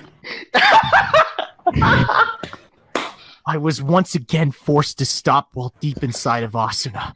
The hot, soft sensation surrounded me as the throbbing of the folds penetrated my entire being. Asuna had come several times already, and if we stayed like this, I would eventually end up coming. But I didn't feel like that would be a very good way to finish. So after thinking for a minute, I gently began shifting my body. Lifting up a drowsy-looking Asuna's body, I moved underneath. Eventually, the two of us switched positions, with me on my back and Asuna in a mounted position on top of me. As soon as Asuna realized what sort of position she was in, her face turned even redder as she shook her head from side to side. No, this is embarrassing.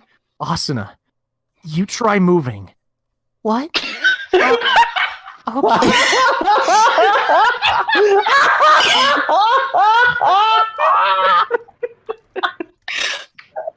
Asuna blushed shyly as she nodded and began to gently rock her body. I'm sorry that the only one feeling good, Kirito. You can come too. A sticky sound was coming from the slit that was being pierced by my penis. Asuna's movements were minimal, but the powerfully numbing feeling that was spreading through my body again. Right when I thought, at this rate, I'm going to come. Her voice was once again mixed with the sound of arousal. Asuna bit down on the fingers of her right hand as she moved her hips up and down. Why am I like this? Like this? Asuna's long chestnut-colored hair flew into the air every time she shook her head. Beads of sweat also flew about, turning into light before disappearing. I'm sorry, Kirito.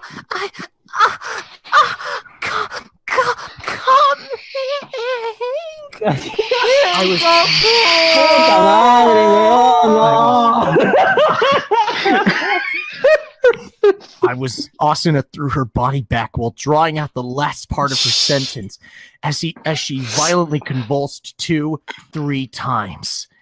Her breasts, which were sticking out in front of her, danced in time with the motions. I was in no position to pause and admire the sight of Asuna with her eyes scrunched closed and her teeth gritted together, looking incredibly cute, yet horribly lewd all at the same time. As Asuna's vagina gripped my penis tightly, I was once again assaulted with the powerful urge to come. Thinking that I wouldn't be able to resist it this time, I instinctively pushed up into Asuna's core with abandon, grabbing her hips with my hands. I shoved my hard penis in as far as I could before pulling being suddenly assaulted right after coming. All Asuna could do was frantically writhe about. I took her hand, which was extended toward me, and linked our fingers together. Every time I stirred up Asuna's insides, our overflowing juices would fly about as the place of our joining melted in endless heat. Amazing! Her bouncing breasts also sent large amounts of sweat flying about. Asuna was letting out deliriously sweet moans with a completely melted look on her face. I'm come. Yes, let it out. Let out a lot.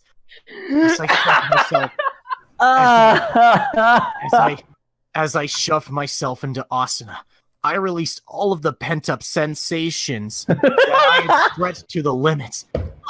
Asuna!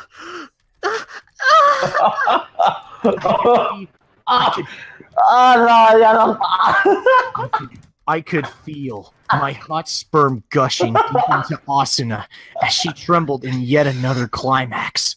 2 years worth of semen made a glopping noise as it flowed endlessly into Asuna. Every time my penis twitched, fireworks would go off in my head. After receiving all that I had to give her, Asuna's strength gave out as she fell on top.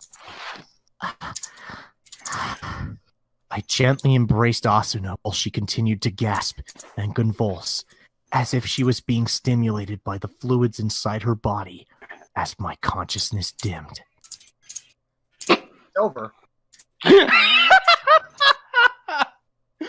What? Oh my god. It's over? Yep, that's how 16.5 ends. Wait, it's over already? God, this was quite awkward. For a minute But then I have the and then I have the fantastic idea to put the SpongeBob music in the middle of this, and it was fantastic. Okay. And I just appeared because Fuckfest was over. Zephy, I want to tell you this. You want to know what happens directly after 16.5? Oh, what? God, what? The scene where Kirito proposes to Asuna. What?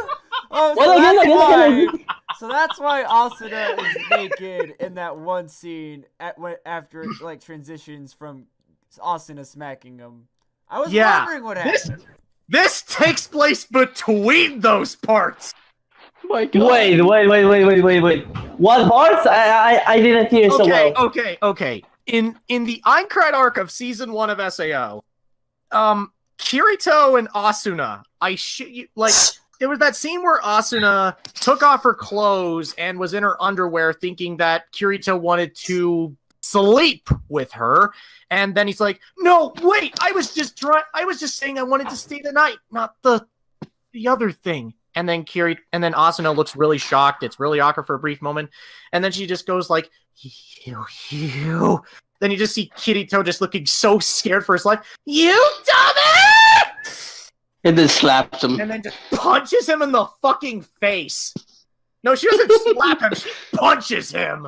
Oh, so the Sumia treatment. Yeah, exactly. And then 16.5 happened. And then the scene right after this was the scene where Kirito proposes to Asuna and she's naked in bed. Yeah, this technically is the in-between of Kirito getting punched and the 2 years worth of semen glopping noise shit.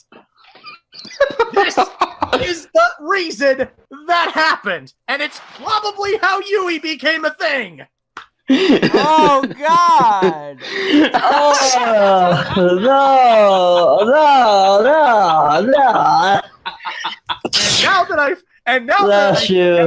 And now I've just given all the SAO hate to fucking hate me after this because I read this in a podcast. I am so glad I got a chance to read the whole thing, thus scarring everybody for life. I'm going to go to the bathroom right now. I'm honestly, Like, seriously, just excuse me for a moment. I'm actually gonna go to the bathroom. Just not giving. This is the Yeah, most awkward time to go to the bathroom, Blazy. Like she was I can imagine for Blazy, it was quite a struggle going through trying to hold that in while listening to 16.5 because like if you slip up once, you end up bursting. Yes. Zephyr, that sounds terrible in this kind of moment. Like, can I just say, did you get all of that, Zeffy? Sort of. I kind of gotten a bit numb to it, and I was wondering when the hell was No. going to end. No, I'm asking if you recorded it all. Oh, it's still going, Rio. I recorded it like 2 minutes after Discord came back. Yeah, okay. I'm laughing because I'm just thankful I got a chance to have that whole thing on recording. awesome. This is excellent. This is, honest to God, amazing to me that I got a chance. For Rio, just for that, be prepared for the day when we have our rematches. You're gonna make me pay for reading this, even though you're the one who agreed to me doing this. Yes. And to be honest, I would just stare in the half of it. But You came in right at the worst fucking time when the sex was reaching its climax. no pun intended, but yeah. All right, Rio. Okay. I came back. I took a piss because oh god, I was drinking too much cola. And also because you were listening to Steffi, No. how did you mistake my moment for Blazy? What the hell? How? Like, did I sound that genuine when I moaned like a girl? Dude, you make legit sounds of moaning. Totally sound like a girl, man. I did or didn't? You did sound like a girl. Huh? Yep. Okay, can the actual girl here justify this, or please help me? Yeah. Yeah. Even Tippy that agreed. girl who I read this to before said I sounded like a girl. What the fuck? Okay. So, there's a person from one of my old Skype groups who, I shit you not, actually said I turned her on with the Asuna moanings. Oh, what the hell? All